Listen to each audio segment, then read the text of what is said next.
It's 11:59 at Gun Owners Radio, and this is the Penn Patriot, music and the truth until dawn. Right now, I've got a few words for some of our brothers and sisters in the occupied zone.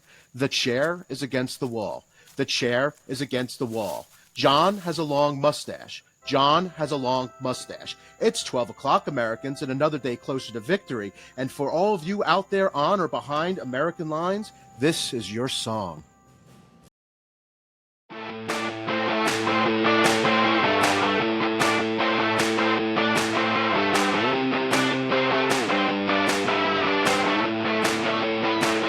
Are kind of nerds, though. Can we admit that? They're nerds. Some people collect figurines, other people collect guns. You know, gun guys are real tough till they show you their guns. This guy was like, "Get over here, brother! Get over here! Check this out." This is my Desert Eagle. It has a special silencer on it. I mean, the only thing it does with these silencers in the early 1970s is made by a German manufacturer in Haggard. They started legal in one county in central Texas, and this gun is able to shoot 153 projectiles a minute, and they shoot at 750 feet per second. And I was like, either shut up or shoot me with it, man. I think that comedy routine perfectly summarizes SHOT Show. That is so funny. Tell me about it, you guys. I have highly accurate. So much FOMO. Yeah. So, welcome everybody. I'm in Las Vegas at SHOT Show. Alicia, you're actually at the Venetian, just right outside of SHOT Show in the media room, and Dakota is jealously back at the studio in San Diego. Observing from San Diego. Yeah. This Holding is the my fort first. down, guys. Thank you. I appreciate it. Someone's this is gotta my do it. first SHOT Show. I've never been to SHOT Show before. And it Same. was enormous. I don't know what the square footage was, but I have it. You have it? Okay, we're I going to have talk it. I about got the stats right here. Can you throw it out there? Go ahead. Yeah, All right. go through your SHOT Show stats. So SHOT Show, if you don't know, is put on by NSSF, which is a Firearm Industry Trade Association. So here's the stat numbers, though. It is 830,000 net square feet, which is real quick, 830,000. square feet. I've been telling people that it is at least 500,000 and maybe as much as 1 million square feet. I was walking around trying to guesstimate the square footage, and it was just kept going. It's multiple floors, multiple. It's both the Venetian and the and Caesars. So it approximately 19 acres of land, of space, if you were to kind of equate it to land space. And a fun fact, you could park 2,586 M1 Abrams tanks on the grounds if you were to, that's how much space we have here at SHOT Show. I like that that's their unit of measure. I know. So The good old Abrams fashioned tanks. Abrams tanks unit That's of it. measure. All right. Okay. And if you're walking it, it's 13.9 miles of just aisles, not including all the space and catwalks and things you have to take in between to get to the different areas. And how many steps did you do that first day? When I looked, you were at 13,000 steps. Yeah, I'm averaging about 20,000 steps a day, which is a lot. Which is a lot. Which is a lot. Bring good shoes. Well, I thought it was cool. I thought it's very, very industry. There isn't a lot. Like the difference between SHOT Show and GRPC is that SHOT Show is all about the stuff. It's all about it's a trade show. It's a trade show. So it's all about the stuff that you buy, and the GRPC is all about what to do to make sure you can buy all that stuff. Right. That's a good connection. Yeah. It was more activist driven. It is a trade show. They don't sell things. You're not allowed to buy stuff. Some vendors give some little goodies away, but it's primarily kind of making a connection with different vendors and get information. You're not allowed. They're not allowed to sell. So don't come thinking you're going to get to buy all the things. You can't. So I got a goodie that I'm going to unveil next week. I'm not going to tell you what it is, but you two as instructors, I think, are going to love this new little Framadoo thing that I got. I've never seen anything like it. Now I need to know. and I think it's super. I don't. It's not. It's not. It doesn't. It's not a gimmick. I think it's actually Okay. helpful, and I think you guys are gonna love it. But I'm not gonna All right. unveil it until you know how I kept digging out and going to like these different happy hours and meetings and whatever. So this came of that. So I don't. I'm pretty positive you haven't seen it, but Dakota and Alicia, I think you guys are gonna like this little thing.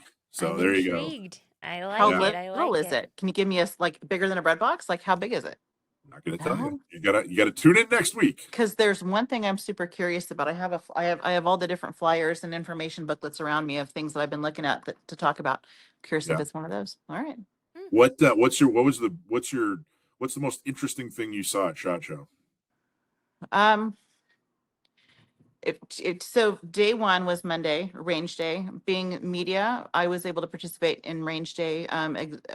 Regular attendees, vendors don't get invited to range day. So my favorite thing that I've seen so far was the Glock 6, and I got a chance to shoot it. So we're gonna actually talk about Glock in a separate segment. So I don't want to get too deep into it, but just thumbs up, thumbs down. Cliffhanger there. Up.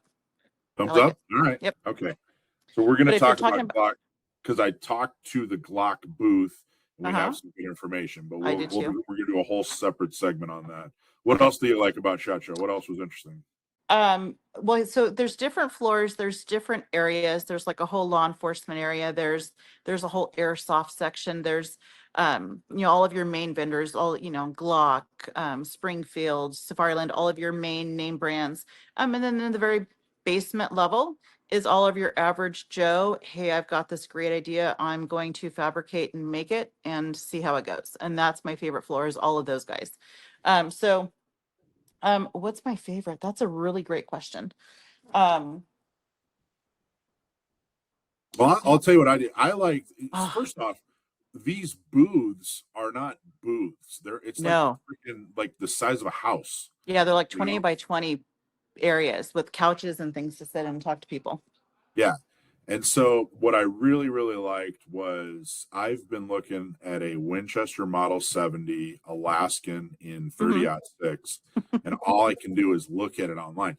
No one really carries that. It's not something that, a gun shop will have. Yeah. But I got it here, and I got to put my fingerprints all over it and, snuggle it and touch it and caress it and whatever.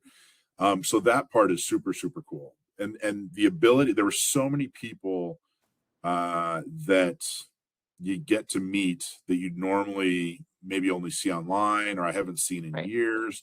There were a lot of people who were involved in the industry in San Diego and left California, and I ran into them. So it was cool. I thought it was really cool. The Gundies was cool, and getting to see a bunch of folks there, and Doug Hamlin from NRA was there, and I thought it was really, really cool. I thought it was great. I came up with my favorite. I thought about it for a second. I'm looking, I've got all this stuff spread out all around me. So if you see me looking down, it's because I'm looking at different things I got splayed out. This company called Luth AR designs and builds custom ARs, custom parts. However, the one thing that I really liked is I met them at Range Day.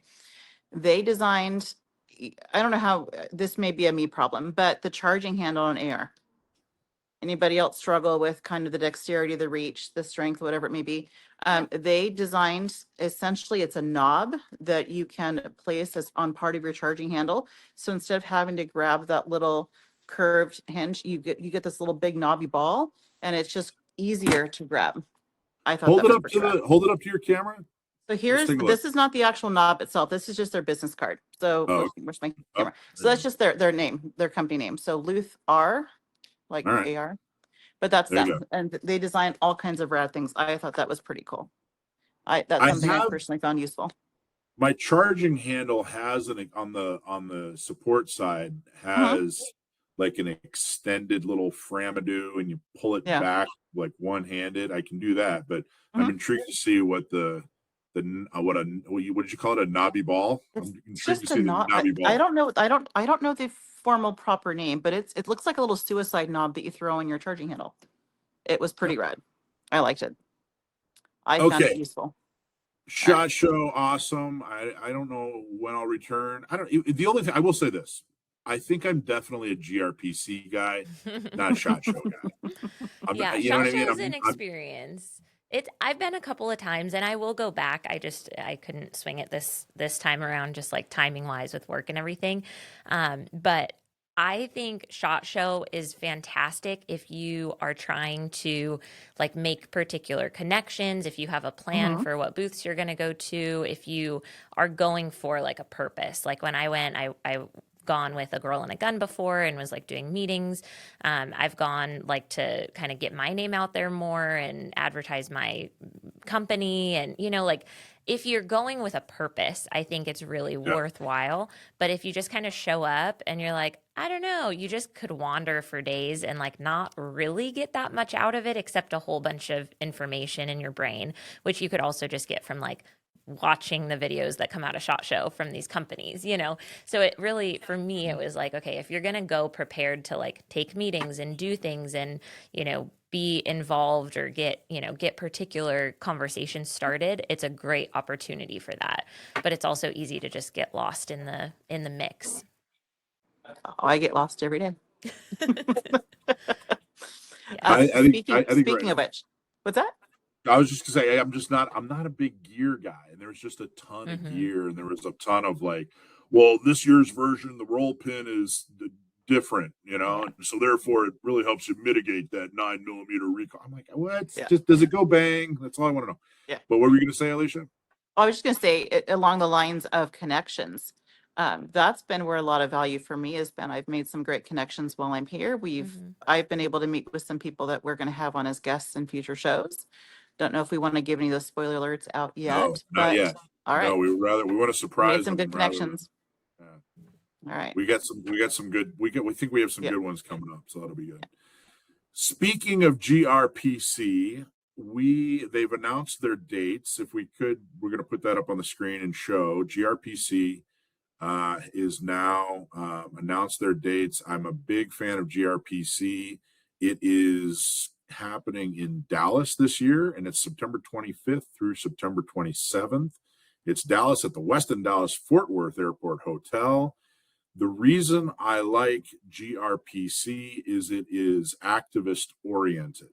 They are trying to give you what I call arrows for your quiver.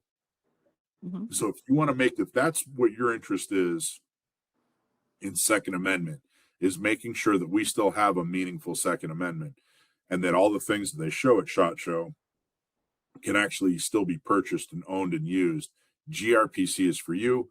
And San Diego County Gun Owners is actually doing something very cool for the first time. I was so impressed with GRPC last year. We decided to do a scholarship program. So we've announced it before and talked a little bit about it. You're really going to start seeing more about it. We're going to raise money specifically for the GRPC scholarship program. You'll be able to see more eventually by going to stcgo.org/GRPC, and you'll be able to donate, and then you'll also be able to apply for a scholarship. Ideally, what we want to do is get as many people who have done activism here in San Diego or across Southern California to go to GRPC. We want to pay for their flights and we want to pay for their lodging. Food's actually already taken care of by GRPC. And we want to get you there so that you can get even more tools for your toolbox or arrows for your quiver or whatever you pick the analogy there. So it's going to be very, very cool. There's going to be a group. I want to try to get 10 to 20 people from San Diego through San Diego County Gun Owners to go to GRPC together. But we have to raise the money in order to do that. And then we have to take the applications. So stay tuned for that. But put that on your calendar. GRPC in September in Dallas, which should be nice. I think Dallas has nice weather in September. I guess we'll find out. It'll be a dry heat. Mm-hmm. Yeah. There you go. Dakota. Yeah. Can you talk about something? You have something very special yeah. and meaningful and amazing going on. I will talk about that, but I also want to mention that I saw I'm just still residually smiling. I'm not smiling about this story, but I saw that somebody got stabbed at SHOT Show last night. Have you guys heard about this? What? No. No. So No. Wow. yeah, I guess. I mean, of all the places to get stabbed, SHOT Show's not Did they bad. A bunch of people say? had tourniquets. A bunch of people ran to help. Oh, So all I know is that some dude got stabbed at SHOT Show, possibly by his brother, although that's unconfirmed, and an EDC tourniquet was deployed to help stabilize him until the ambulance arrived. And this person is saying, I was a witness to part of this event. Here's what I know. At 6:35 p.m., I had just sat down at Starbucks to chat with some dudes from some company.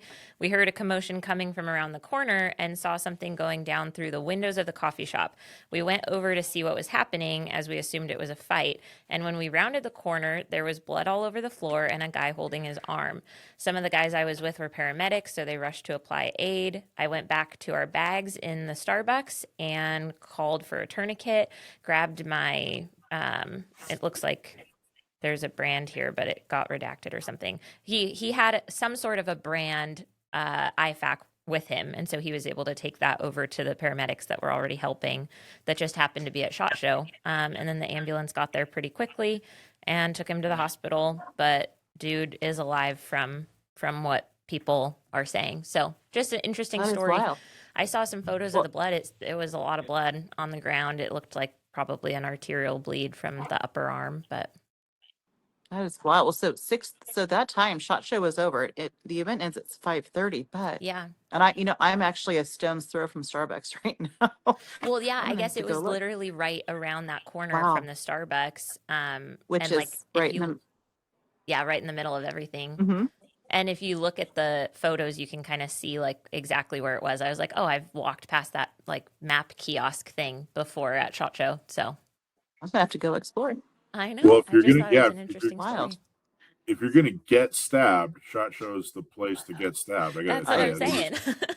you Like know, if of you're any gonna place. stab somebody, SHOT Show is not the place to stab somebody. Yeah. So that story didn't make any sense until you said it was a brother stabbing another brother. Then it was all clear. Like, okay, that makes sense. Maybe that part they said is hearsay. They don't know if that's the Wow. facts, but I guess a bunch of people dogpiled the guy and tried to get the knife away. So it was like a whole fight Wow. situation. But I would just at SHOT Show, the dog pile was just like a big mass of ball caps, beards, tattoos, and 511 pants. You know what I mean? And Like shoe. just yeah, And just shoe. a whole yeah. And what? And shoe. Yeah, and shoe. Yeah. And and their sunglasses were falling off their ball caps, I'm sure. Yes. I Anyway, just it's very thought cool. Everybody not- was very cool. I was really happy about SHOT Show. So. not a I'm sorry. funny story, but like glad obviously that there were people there Yeah. to help and that the guy was okay. But yeah, That is just thought that was wild. interesting. I know. You There's guys are so there's close. nothing being said here. Okay.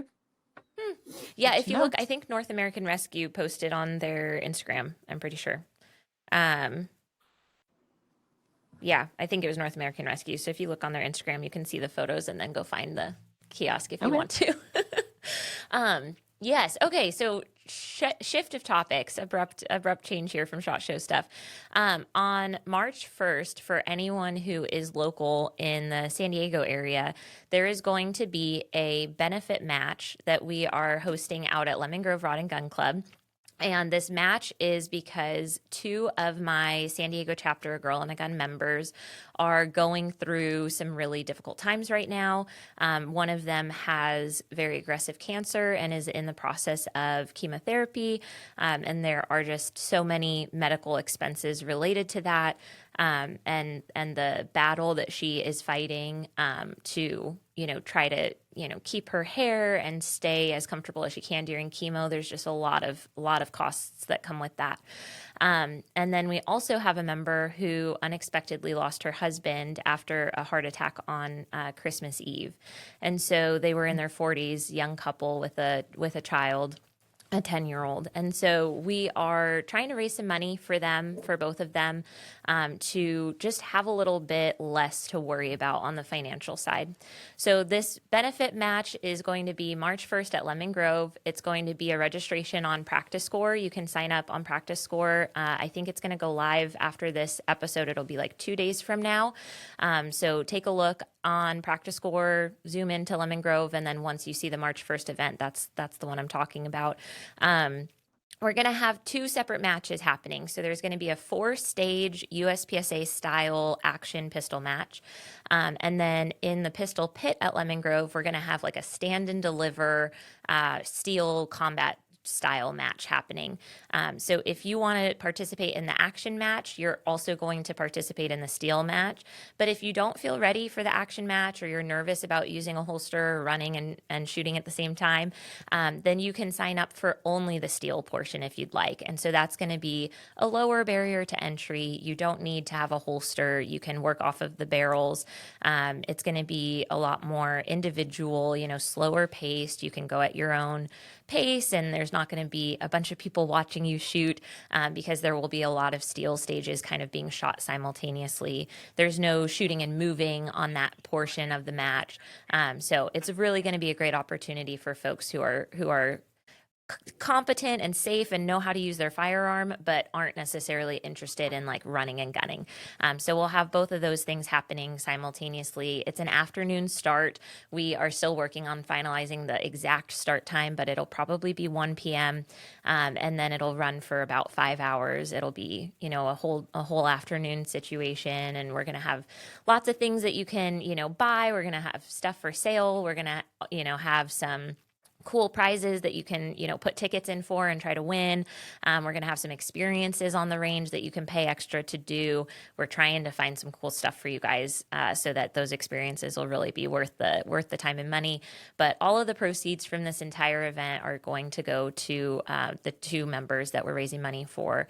And I can say their names. It's Laura Smith has cancer, and Denise Brown lost her husband. So some of our listeners might recognize them from all of the things they do in the Second Amendment community here in San Diego. So if you can find it in your heart to come and spend some money, we would really appreciate it. And if you are interested in volunteering or helping, you can reach out to me, and we will definitely need all hands on deck. So it'll be a really fun event. It's going to take a lot of community showing up and spending money. So hope to see you guys there. What an awesome cause. Thank you for doing that. And it's so unfortunate. My very best goes out to both of you ladies, and I'm looking forward to being there.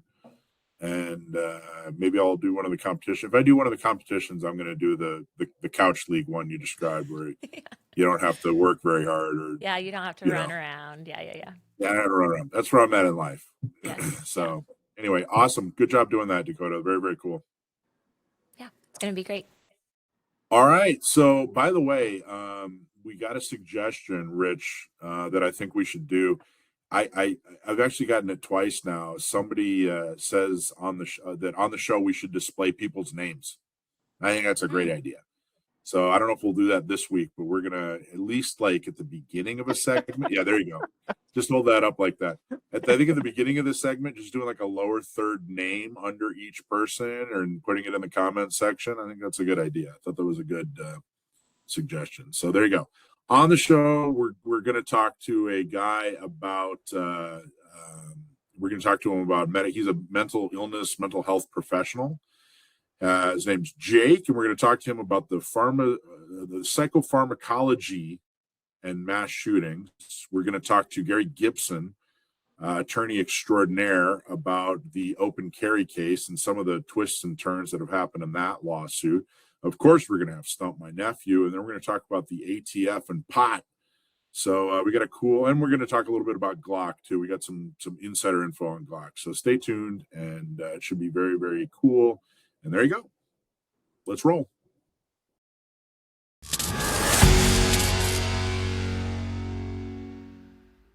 When your rights are on the line and the fight gets real, you need a lawyer who knows the deal. From gun laws to courtrooms, he'll stand by you. John Dillon fights for the red, white, and blue. John Dillon defending your rights, keeping bare arms with truth and might. From GVROs to self-defense calls, Dillon Law Group, he fights for us all. When freedom's under fire, who you gonna call? Dillon Law Group, justice for all. DylanLogiP.com. So unless you've been living under a rock, if you're a gun owner, you know that something's up with Glock. I'm actually getting waiters at restaurants that say, hey, what's going on with Glock? You can't own a Glock anymore? Like, what's up? There's a lot of weirdness happening with Glock, and we've been pretty critical as far as their messaging and how they've gone about it. We don't really fully understand. They came out with their V, they came out with their Gen 6. There's the Glock switch. There are lawsuits. There's AB 1127. What the heck is going on? Okay, I'm at SHOT Show this week, and I made a point of going to the Glock booth and talking to Glock directly and talking to some other folks directly and really trying to find out, well, what do we know here? So I got some information, Dakota. You ready? Yes. Okay, so there's a couple of things. This is in no particular order. Here's what I found out.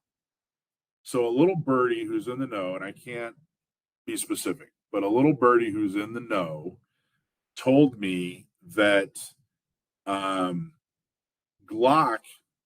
was going to be a plaintiff on the lawsuit, but completely dropped the ball. And that basically they talked to one department, and the one department said, yeah, I think we're interested. And the other department said, we don't even know what you're talking about. Another department said, da, da, da, da. So they kind of dropped the ball when it came to being a plaintiff on the lawsuit. That they were meant to be included on this lawsuit. I mean, really, this whole lawsuit is about Glock. I mean, there is what's the other one? Shadow Arms, right? Shadow Systems. Shadow Systems is also affected, but Glock is really affected by this. Yeah. So when the lawsuit came out and they weren't plaintiffs, I think it was baffling to everybody. Yeah, but that is crazy. Is Shadow Systems a plaintiff? I don't believe they are. Wow, this is so interesting to me. I know, and I don't believe they are, and I don't have any information on Shadow Systems. I was just told by an extremely reliable source who's in the know that it was attempted to get them on the lawsuit, and there was no participation back. But it didn't sound like it was a no. It just sounded like corporate. Didn't get organized or something. Like they just, confusion. So interesting.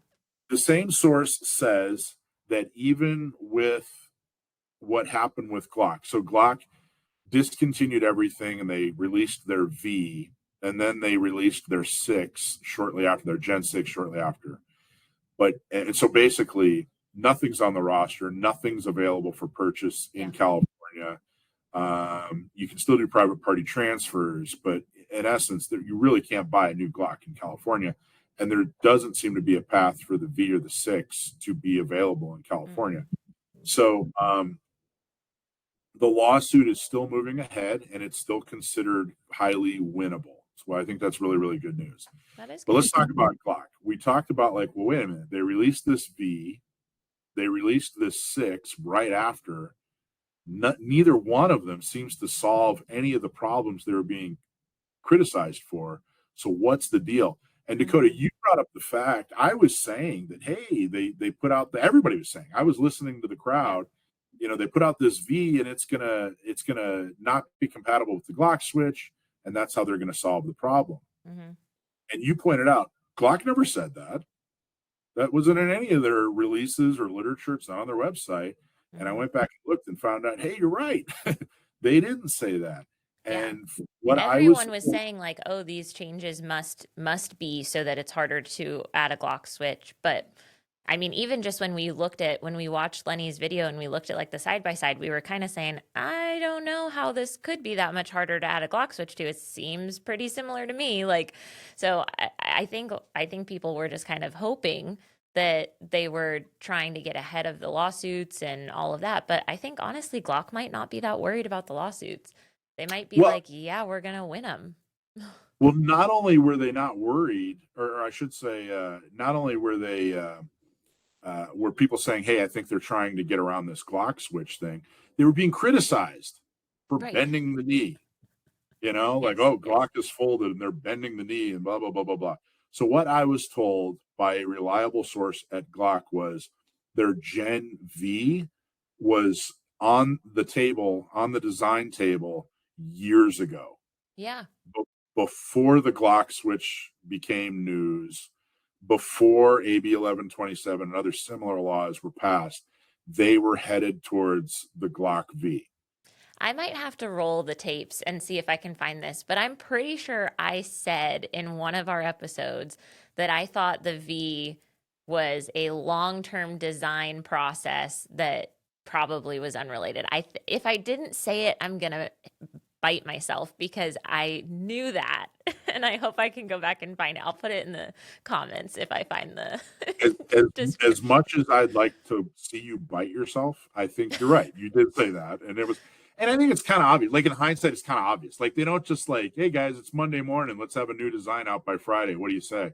I mean, this stuff Right. takes a lot of time. Patents and yeah, like so many. I think it's like such a long-term process to design a new gun. And I think what people were saying is like, well, it's not really a new gun. It's the old gun with a couple new things, you know, or a couple of changes or, you know, some slight design tweaks. But I think they actually did change a fair amount, especially with the Gen 6. And I think the Gen 6 is kind of a whole new gun, but I think the reason they put the V out is because that's like the new, like, normal, I guess, platform. So all of the other gens that they ever come out with, anything else, I think is going to be based on the design of the Gen V or the Glock V. You just nailed it. Perfect transition. That was my other question was, okay, that's fine. You weren't trying to, you know, get around the Glock switch. You didn't bend the knee. Why did the 6 come out with what weeks? I don't even know if it was months after the V came out. You know, what's the deal there? Yeah. And he said, well, exactly what you just said.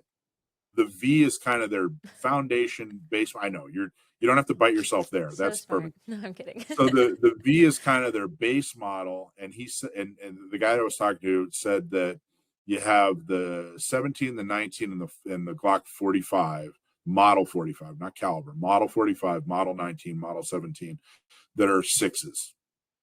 And he said, in theory, as they convert more models from V to 6, they will no longer be available as Vs. So I don't know, pick like a 30, let's say. They'll have a V30 one day, and then the next day they'll have a Gen 6 30. Interesting. And the V will just kind of go away. But this V was kind of the foundation, like it was kind of the next step, and then let's build from there. Like to clean up their catalog and everything, they're like, here's the new base model, and then if you want to, you know, what I wish they would have done is say, if you want to wait for the nicer model, we're going to be coming out with the nicer one soon, because I feel horrible for all the people who went and got a V and then 3 weeks later or whatever it was, here's this way nicer, fancier Gen 6 that has, I mean, from everything I've heard, significant improvements from the V.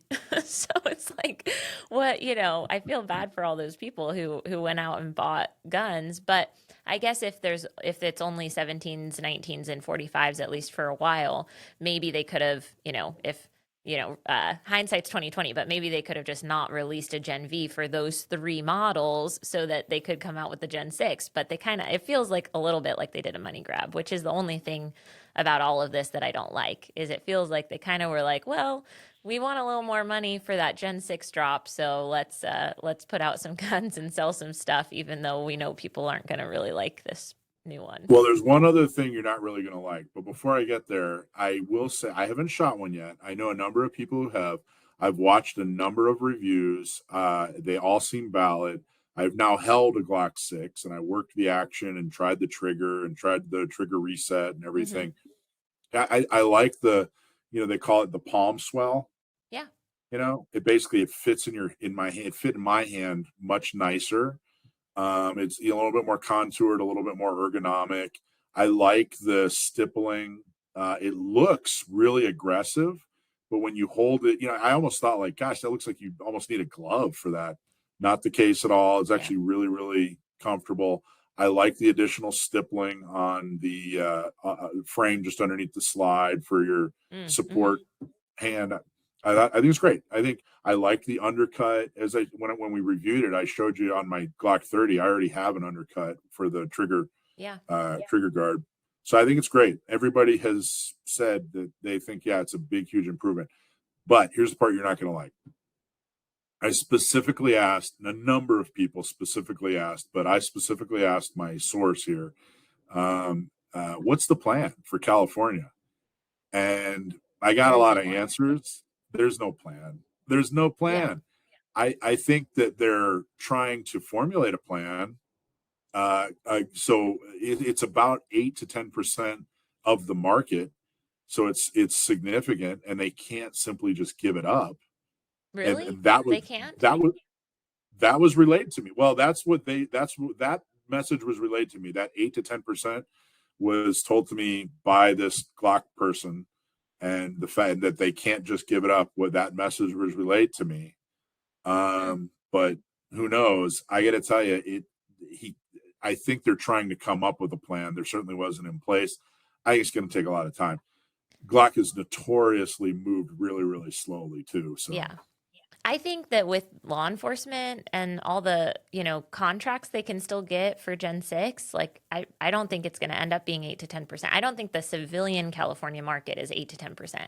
Maybe I'm wrong, but that feels high to me. If they get I think you're saying it was, but if they don't have a product, then it's going to go to 0%. that the civilian California market was 8 to 10% of Glock's total. Huh. That's Interesting. what it's told. I would assume if he was counting like, Border Patrol and CPD and like all the, like Highway Patrol and all those people who issue Glocks, like that makes sense to me. But 8 to 10% seems high. But maybe that's true. Either way, I think that we're the biggest state in the union. I mean, yeah. biggest, like by far. I mean, Texas and Florida are second and third, but we're still significantly bigger than Texas and Florida. We're much bigger than most states. I mean, our population is huge, and with that, we sell more guns. Like we sell more guns every year than Texas. Yeah. Which is just because we have the numbers. Yeah. So I think I guess because of the roster, there's a lot less options, so people are forced to buy Glocks because it's something that's available. So yeah, I mean, I guess I could get there.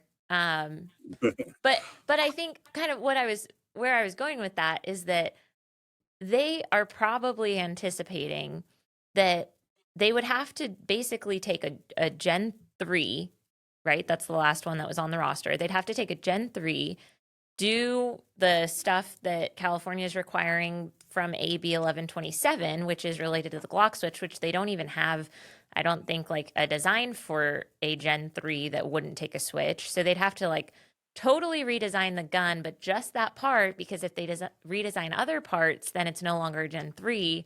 So that piece of it, like, is that worth the 8 to 10%? Is that design cost and going through the DOJ and getting back on the roster and all of that worth it to Glock? Or are they just going to hope and pray that people like FPC and SDCGO and whoever else is, NRA are going to fight the fight for them, which costs them no money. They're not even plaintiffs on the case, as we just heard. AB 1127 goes away, and then they get back on the roster with their current Gen 3 and not spend any money. So again, you're right on with your analysis, because the next thing that we talked about was the fact that it's 8 to 10%, which makes it significant. But this person pointed out that whatever solution they come up with is a California only solution. Right. So like you said, it would have to be a Gen 3 where they replace just this one part. And then the only people that are going to buy that thing are Californians. It's not going to be anybody in any other state. They just won't. If it says California compliant or anything like that, people in Mississippi and Oklahoma or whatever, they do not buy it. So I think that is definitely a part of their calculus. Like, hey, what do we do here? But hopefully, at the very least, they cut a couple of checks to the people that are doing the lawsuits. Yeah. I mean, that seems like the most bang for their buck right now. Mm-hmm.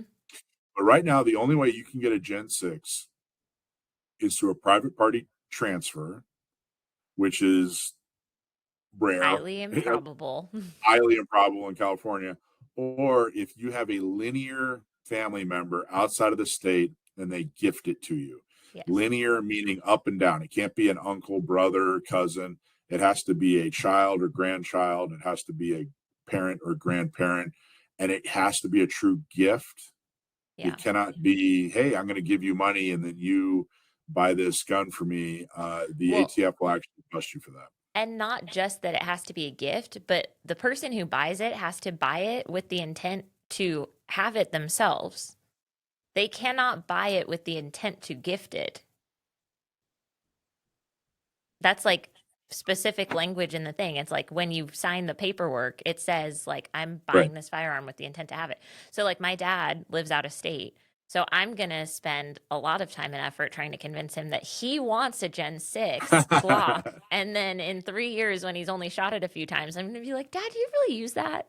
Do you really think you need that? I feel like probably you don't. So I have a long con planned. And there is a process and procedure in place. So if that happens, if your dad decides he needs a Glock Gen 6, and then he decides after a month he really doesn't like it like he thought he was going to, then he would basically send it from an FFL where he lives to an FFL here in San Diego or in San Diego. You'd go through all the paperwork. It would be marked as a gift from your dad, all that other stuff. Yeah. There's a whole process and procedure in place. Interfamilial transfer. It's actually really easy paperwork. That's how I got my SIG 365 XL.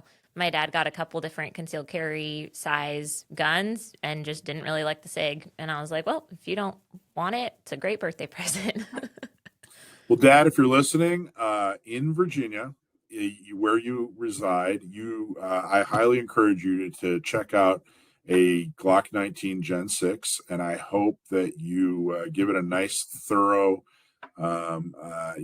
trial before you decide that it's just not the gun for you. But we'll talk about that later. So, anyway, my birthday's coming up, so hint, hint. Oh, all right, man, we so gotta there you be go. careful. This is satire, everybody. We're joking. This is all jokes. We're not trying to illegally get gifts from out of state family. That's right. That's true. Okay, so that's everything with as far as Glock and SHOT Show. That's everything I learned. That's the most.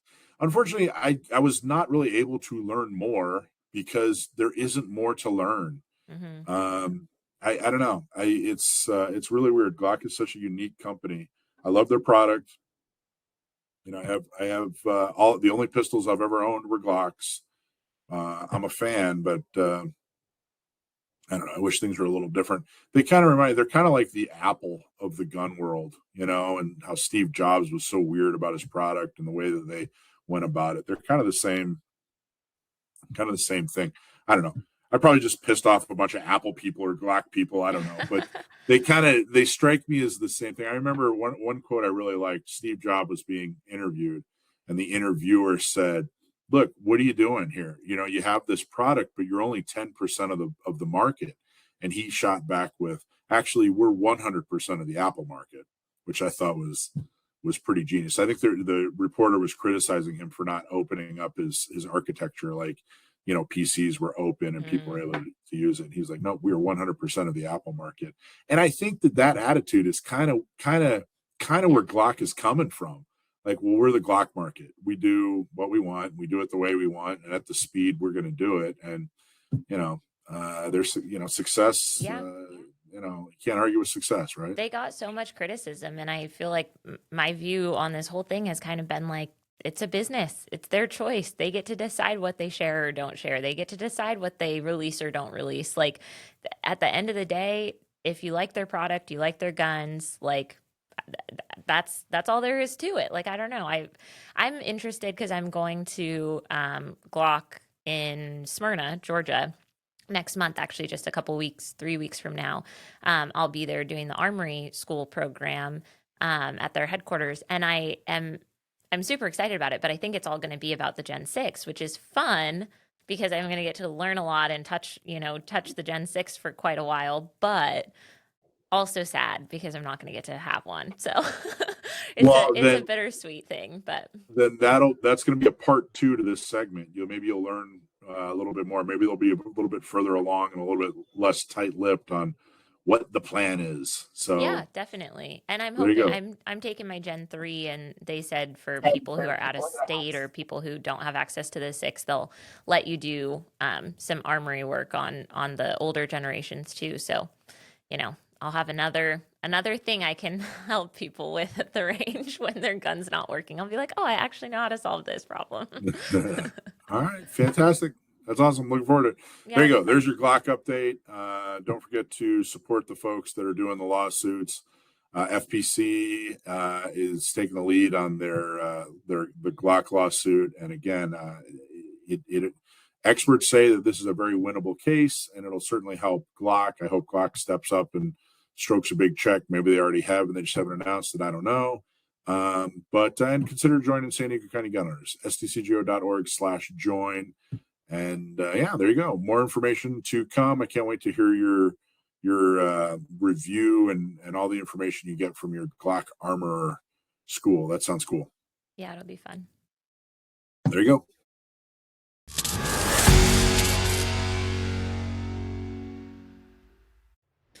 So the lifeblood of every organization is membership. We absolutely need membership. And you as a Second Amendment activist want to be involved. You want to help make things better.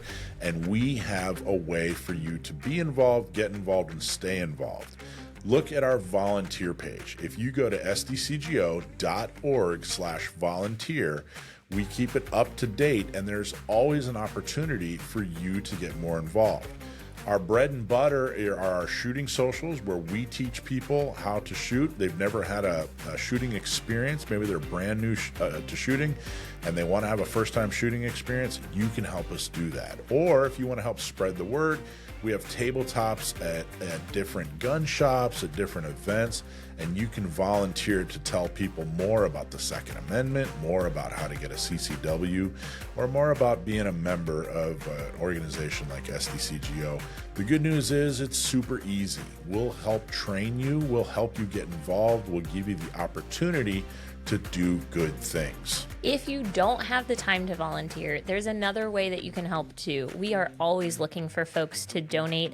And if you want to pledge $5,000 in this next year, we will have you on our show as a guest host. So come join us in the studio. We would love to have you here for one episode, and that is for a price of $5,000. $5,000 donation to San Diego County Gun Owners gets you a guest host with me and Dakota and Alicia, and you get to talk about whatever you want to talk about, and you get to do whatever you want to right here on Gun Owners Radio. So thank you so much. Whatever you do, just do a little bit more than you did last year and help us defend and preserve the Second Amendment right here in your backyard.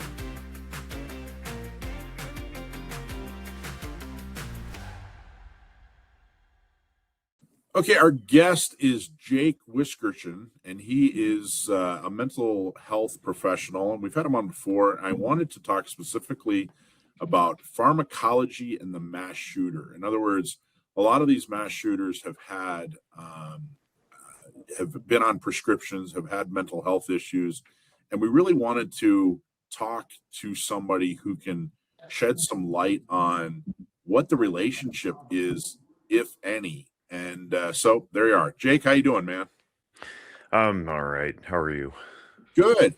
Good to see you. Thanks for coming on the show and talking to us. Thanks for having me. I appreciate any opportunity I get to demystify things and spread good information.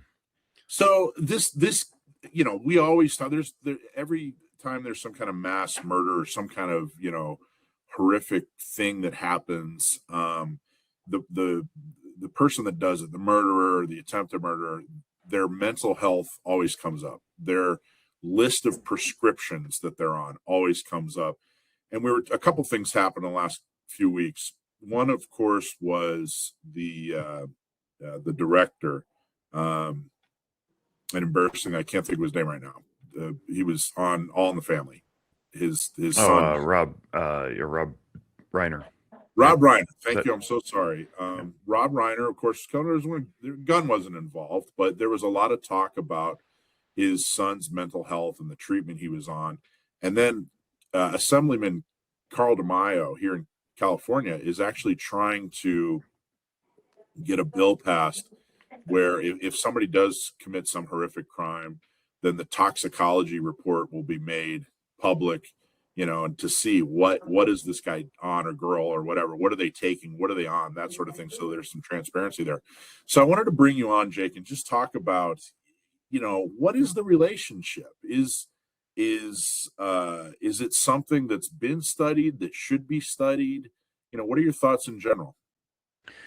Boy, this is, I mean, how much time you have, right? This is something that is an ongoing debate, not just among mental health professionals and medical professionals, but also the researchers and the pharmaceutical companies themselves. And, now we know in the firearms community. But the short answer is that pharmaceutical intervention is as unique as the individuals who receive the treatments. And I'm not talking just psychotropic pharmaceuticals. I'm talking all. Like, there are certain things that, certain diseases that can be treated with a very specific drug. Like, we know that penicillin works really well to kill bacteria, but when we start getting into neuroscience and neurology, what ends up happening is that the individual response is as unique and varied as the individual. So there is no blanket statement. And there's certain drugs that we can prescribe. And I got to make a disclaimer. I'm not a prescriber. I don't have a medical degree and a medical license. I'm speaking strictly from what I understand of my pharmacological studies over the years, and lots of people who do work in that realm.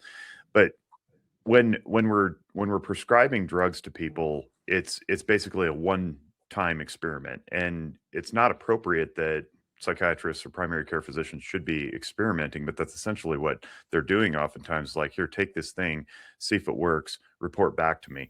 Now, to your broader question about who's taking what and what the effects are, I think if you're treating somebody for anything, and their mental illness interferes with their life events and their behaviors become violent or otherwise undesirable, we can trace that back and say, yeah, this is a problem with the individual. Can we blame the medicine? I don't know that that's necessarily where we need to go, because I don't know that we draw a fruitful conclusion from that. At minimum, we risk alienating the people who are taking these medicines as they should be, and it's actually helping them. And there's millions and millions and millions of people who do it properly, and we know that about firearms owners too. It's like, you see somebody do something dastardly with a gun, and immediately, the gun control advocates go, well, we got to ban guns, we got to restrict guns, we got to regulate guns. It's like, well, did you forget about the hundreds of millions of people who didn't do anything irresponsible with their gun, right?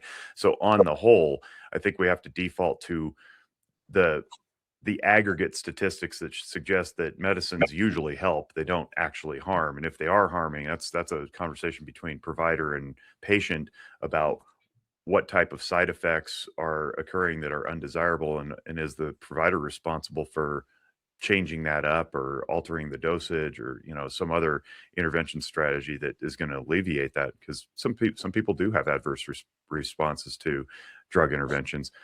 Do they always become violent? No. Sometimes they just get lethargic, right? Sometimes they just get ill. Sometimes they get nauseous. But it's the provider's responsibility to be monitoring that. So that's the tee up. I'll pause there and let you. So, and I probably should have started with this. Jake, give your background. You said, like you said, you're not a subscriber or a prescriber. What are you? Tell people what your background is and what your expertise that's is. Probably as much my fault as it is yours. So licensed in Nevada as a marriage and family therapist, national certified counselor is another credential I hold. I own and operate an outpatient counseling agency here in Sparks, Nevada called Zephyr Wellness. I'm a board member for Walk the Talk America, which is a nonprofit bridging the gap between firearms ownership and mental health care to get gun owners access to counseling without fear of rights restriction, and also to train practitioners about what gun culture is. So that's me in a nutshell. I try not to lean too much on credentialism, because if the information coming out of my mouth is good, then it should just stand on its own, irrespective of what my background is. But no, so I do talk therapy, and I've been doing it for about I've been licensed since since 2012. But I've been in the profession for about 3 years before that. So I think we're coming up on like 16 or 17 years I've been doing this. Okay, and I think the big question, I think that what especially gun owners, when they see some sort of mass murder event and there's a gun involved, and they immediately go, hey, there were all these red flags. It seems like such a high percentage, especially of like the headline folks, the horrific instances that make it to the headlines. I'm not talking about, the gang members who get into a gunfight over a drug deal, but I'm talking about the single male in his 20s who wandered into a movie theater or went onto a college campus or a high school campus or something like that. So many of them have had some kind of huge mental health issue in their life, and so many of them have been on drugs. I think the question is, are they mass shooters because they're on the drugs, or are they on the drugs because they're potentially mass shooters? You're asking a really good question that I'm not sure that is answerable. I think a better question might be, why do people resort to violence in the first place to solve their problems? And that would now cast the net large enough to get the gangbangers who don't make the news and the other deaths, the suicides. I mean, Walk the Talk America is a suicide prevention organization at its core. And we're trying to get upstream from that so people don't slide into that place of despondency where they take their own lives. So if you pull out the pie chart of gun deaths nationally, you'll see that somewhere between 58 and 62% of them are suicides. And a vanishingly small amount are mass shootings. Those just happen to make the news because they're sensational, and rightly so. They are sensationalized sometimes. But I caution the listening audience, and that would include you guys too, to be wary of diving too far into the mass shooter rabbit hole, because it's statistically insignificant. And if we're going to be sober about this, we can't allow the emotionality of a mass shooting to start driving questions that won't necessarily apply. So I think, like I said, the better question is, why do people choose violence at all? And I would say that suicide is a form of violence perpetrated upon self. There are other people who have posited, and I would agree with this, that mass shootings are internal violence turned outward. So internal strife, internal struggle, lack of sense of self-efficacy, knowing who you are, knowing where you're going in life, being at peace. It's suicidal ideation turned outward. Oftentimes these mass shooters do end up taking their own lives at the end. It's just unfortunate that they took a whole bunch of other lives along with them. And then it's also unfortunate that they themselves ended up perishing as well. So, my bias is I want to keep people alive. I guess you could say I'm pro-life in that regard. I don't like death prematurely. I don't like state-sanctioned death either. So if I can try to keep people alive, then great. I think if we can get upstream from people's agony and teach them how to get well and then stay well, we don't have any violence. We don't have violence in the form of suicide. We don't have violence in the form of mass shooting. So if we ask that question, we don't have an easy fix. We have something more systemic to look at, like broken homes and absentee parenting and too much pressure from economic stress and all sorts of things that we can solve individually. And I think if we solve those problems, we solve society's problems. But at the core of it, I don't know that it's an either or. I think it's a both and. I think people become so despondent due to circumstances that they end up reaching for what they believe are solutions in the form of, pills or medicines, either illicit or illicit, alcohol, unfavorable associations in order to get a love and belonging need met. And once in that loop, in that pattern, it's really hard to get out of, especially if it sends you down a path that is full of destruction. It's very, very challenging to answer that question. It's probably, a lot of the things we're going to talk about here are unanswerable. And I think what I hope to do is shed light on some good information. And you absolutely are right about, if you look at the pie chart, if there's a gun involved and someone, died, then in fact, they did a study here in San Diego. 70% of gun deaths were older white men who committed suicide in East County, in like a kind of a suburban and a rural area of San Diego. I mean, they got all the way down to the geography of it. And the other 30% were Black and Hispanic, mostly professional criminals. In other words, they're living a life of crime professionally, whatever that crime is. But that's basically their main source of income. So you had 70% that are suicides, 30% are basically criminals killing other criminals. And as far as the mass shootings, it was almost completely and totally non-existent. even accidents with guns were almost completely and totally non-existent. But those are the ones that make the headlines, and those are the ones that drive public policy, these mass shootings, because they're so emotional. And even if you try to criticize it, like, you know, Charlie Kirk got killed, and one of the criticisms of him that was circulating was a comment he made where he was very sober about you know, statistics, and basically said, hey, if you're going to have the level of freedom that the United States has, then you're going to have levels of, you know, bad deeds. That's not exactly his quote, but essentially that he said, yeah, we have the right to keep and bear arms. We have freedom in this country. Therefore, there are going to be deaths by criminals with guns, that sort of thing. And they skewered him for it.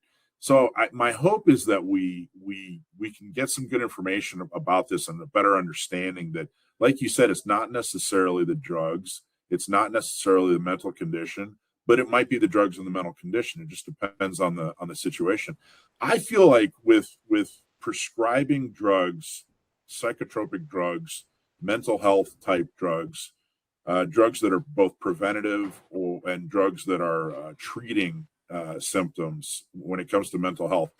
I think in 100, 200 years, we're going to look back on this piece of history the way a surgeon looks back on the Civil War and amputations.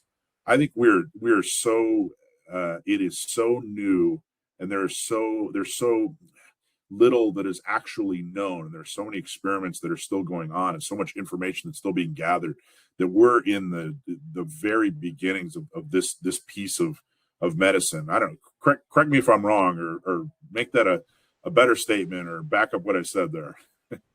You're not wrong. This is a large experiment, and it's driven by profit. It's not driven by science. We all know that pharmaceutical companies have capture over our regulatory bodies, and they push things through that should never hit the market. And this just repeats over and over and over. Look at the opioid epidemic. I mean, okay, cool. Purdue Pharma managed to get into primary care offices, the fifth vital sign, which is pain, right? Pain is the only subjective vital sign that we have. We got blood pressure, we got pulse, we got, heart rate, and I'm missing one. Pulse, blood pressure. Geez, I can't even think. But they're objective measurements. But then pharmaceutical industry wanted to push in painkillers to sell them, so they put in pain as a fifth vital sign. Well, how bad is your pain? Check the smiley face or the frowny face, right? And then they managed to flood the market with these painkillers, which then ended up killing people. They got sued into oblivion, and they didn't even blink. So it's just a line item in the budget anymore to get sued over bad drugs. They know it. We know it. The regulators know it. It's all just a dog and pony show to pretend like they're protecting the public, and they're not. So you're right. 100, 200 years, maybe even hopefully sooner than that, we'll look back and say this is ridiculous and we should have never done it. So what do we do now? We have to be more cautious, I think, and we have to rely on old wisdom and personal instinct. And so I would offer, I am drug averse by nature. Now, some drugs work really well. If you want a really good conversation about this, I happen to host a podcast called Noggin Notes, and I talked to a guy named Mark Ruffalo, not that Mark Ruffalo, Mark L. Ruffalo, who does a very good job of explaining diagnostics and drug interventions. And he's got some colleagues he references in the podcast who do this very, very well. He teaches psychiatry in Florida. But the point is that we have some drugs that we know are disease modifying, some drugs that we know are symptom modifying. And if you don't know the difference between the two, you're going to end up potentially on a lifelong path of, just drug use, only it's legalized through the pharmaceuticals and through your doctors. And my bias is I don't think that's necessary. Human beings didn't evolve to where we are today over thousands or millions of years, being reliant upon external chemical influences to live life properly. We relied on each other. We relied on our own insights and awarenesses. So while drugs for any condition may alleviate symptoms for a temporary period of time, I think those are probably awesome and noble, but they are temporary. And if you're not treating the disease, the cause, the problem, if you will, at the root, then all you're doing is chasing symptoms around. And then you start stacking on drugs to deal with the side effects of the symptoms caused by one drug or another drug. So I'm not a big fan of that. I'm a bigger fan of gaining insight and awareness to solve one's own problems. That goes for not just mental health, but physical health too. Diet, exercise, get outside, touch grass, take a walk, listen to some music, pick up a hobby, or join a club, right? All those things can help keep you healthy in one way, shape, or form without chemical intervention that is risky and experimental. You didn't know it, but you alluded to something that I wanted to touch on as well. So if I may go for another 90 seconds or so. Yes, sir. I hold in my hands the Diagnostic and Statistical Manual of Mental Disorders, otherwise known as the DSM, currently in its 5th iteration, text revision. That's the 5TR. DSM 5TR is what we're on. This is the book that we use to diagnose people so that we can send off a claim to insurance to get reimbursed for services. The presumption is that if you have an illness and you meet criteria in this book, then I can send a code and the insurance goes, okay, cool, they're sick. Go ahead and treat them, Jake. I treat you to the point that you get well and you recover and you discharge. It's very analogous to any other physical ailment that we would ever get treated for. Once you're no longer meeting criteria, that means you're no longer sick. You're discharged. We're not ethically supposed to go rooting around for more problems just to keep you on the calendar in treatment in perpetuity. That's highly unethical. However, not everything is in this book that you might suffer from. And some of those things might be impulsivity that leads to bad outcomes. Crime, for example, is actually excluded from mental illness in the book. And what a lot of people don't talk about when they talk about mental illness and crime and violence and life-taking is that they don't count for the fact that somebody may not have a mental illness diagnosed in their whole history. So they got some mass shooter, they got some school shooter. He didn't have a history of mental illness, right? And a lot of people interchange mental health, mental illness. They really mean mental illness when they say mental health. He didn't have a mental health history. He didn't have a mental illness, right? Okay, well, that just means he didn't go to the doctor. He didn't go to the therapist to get the diagnosis. Doesn't mean he wasn't sick, right? Okay, set that aside. Somebody may just snap one day, and that actually also doesn't technically count in the book as a mental illness. If you walk in and you see your spouse in bed with another person and you snap and in that moment you decide to go shoot up that guy's workplace because he's cheating on your wife or whatever, that's a mass shooting. We go, well, no history of mental illness. Like, yeah, but in that moment he certainly was pretty crazy. And by the way, as a mental health professional, I don't mind the word crazy. I think you can use that colloquially and it's fine. The guy in that moment went crazy, killed a bunch of people. And I would be completely comfortable saying, yeah, that's mentally ill. You don't go taking lives if you're mentally well. But just because the book doesn't give credit for that doesn't mean it's not true. It just means it's not tabulated or documented somewhere. So we have to be careful about what we say when we say no mental illness. Is it treated? Is it not treated? Who's responsible? And I think that's often left out of the conversation. People can have very distressing moments in which they're not in control of themselves. And I would say that's not a good mental state. Now, does it qualify as a mental illness in the book? No, technically. But we need to have a better conversation about that as well. Okay, so on the one hand, and I want to just kind of paint a picture for you and have you give some feedback on it. On the one hand, we don't want to put a stigma on getting help with your mental health. We don't want to blame people with a mental illness or, project onto them some kind of danger that doesn't exist.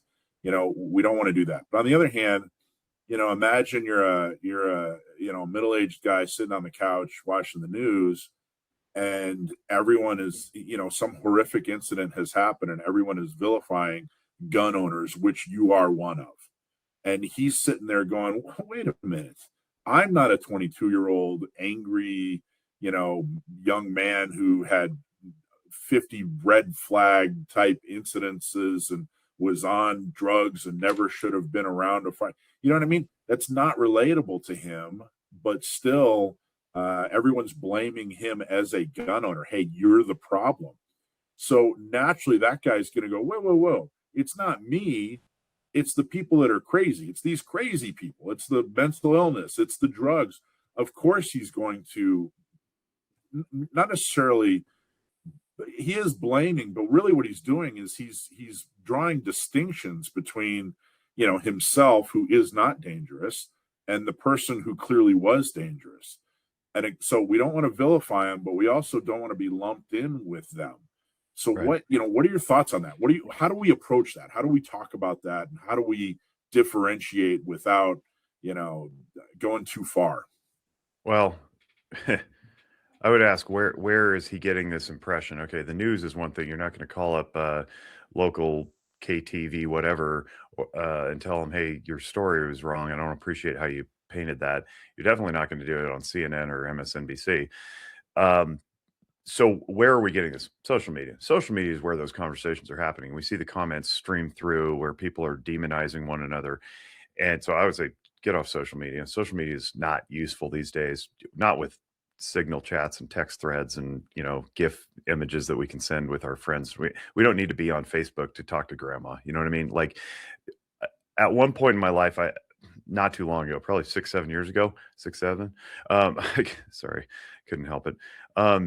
I could have made an equivocal argument that social media was as beneficial as it was detrimental. Not anymore, and we have too much research. And I don't want to birdwalk this too far down, but we have a lot of research now that suggests that social media is simply just not healthy for human beings and definitely not for children. So first suggestion would be get off social media, have real conversations. Because if you have a real conversation with a real person, chances are they're not going to be like, ew, you gun owner, I don't like you because this other guy shot up a school.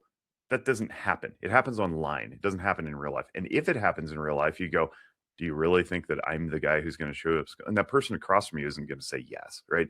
So I think it's really important that we have real conversations and not artificial conversations with, and by the way, there's a lot on social media that's just bot driven. These aren't even humans we're interacting with anymore.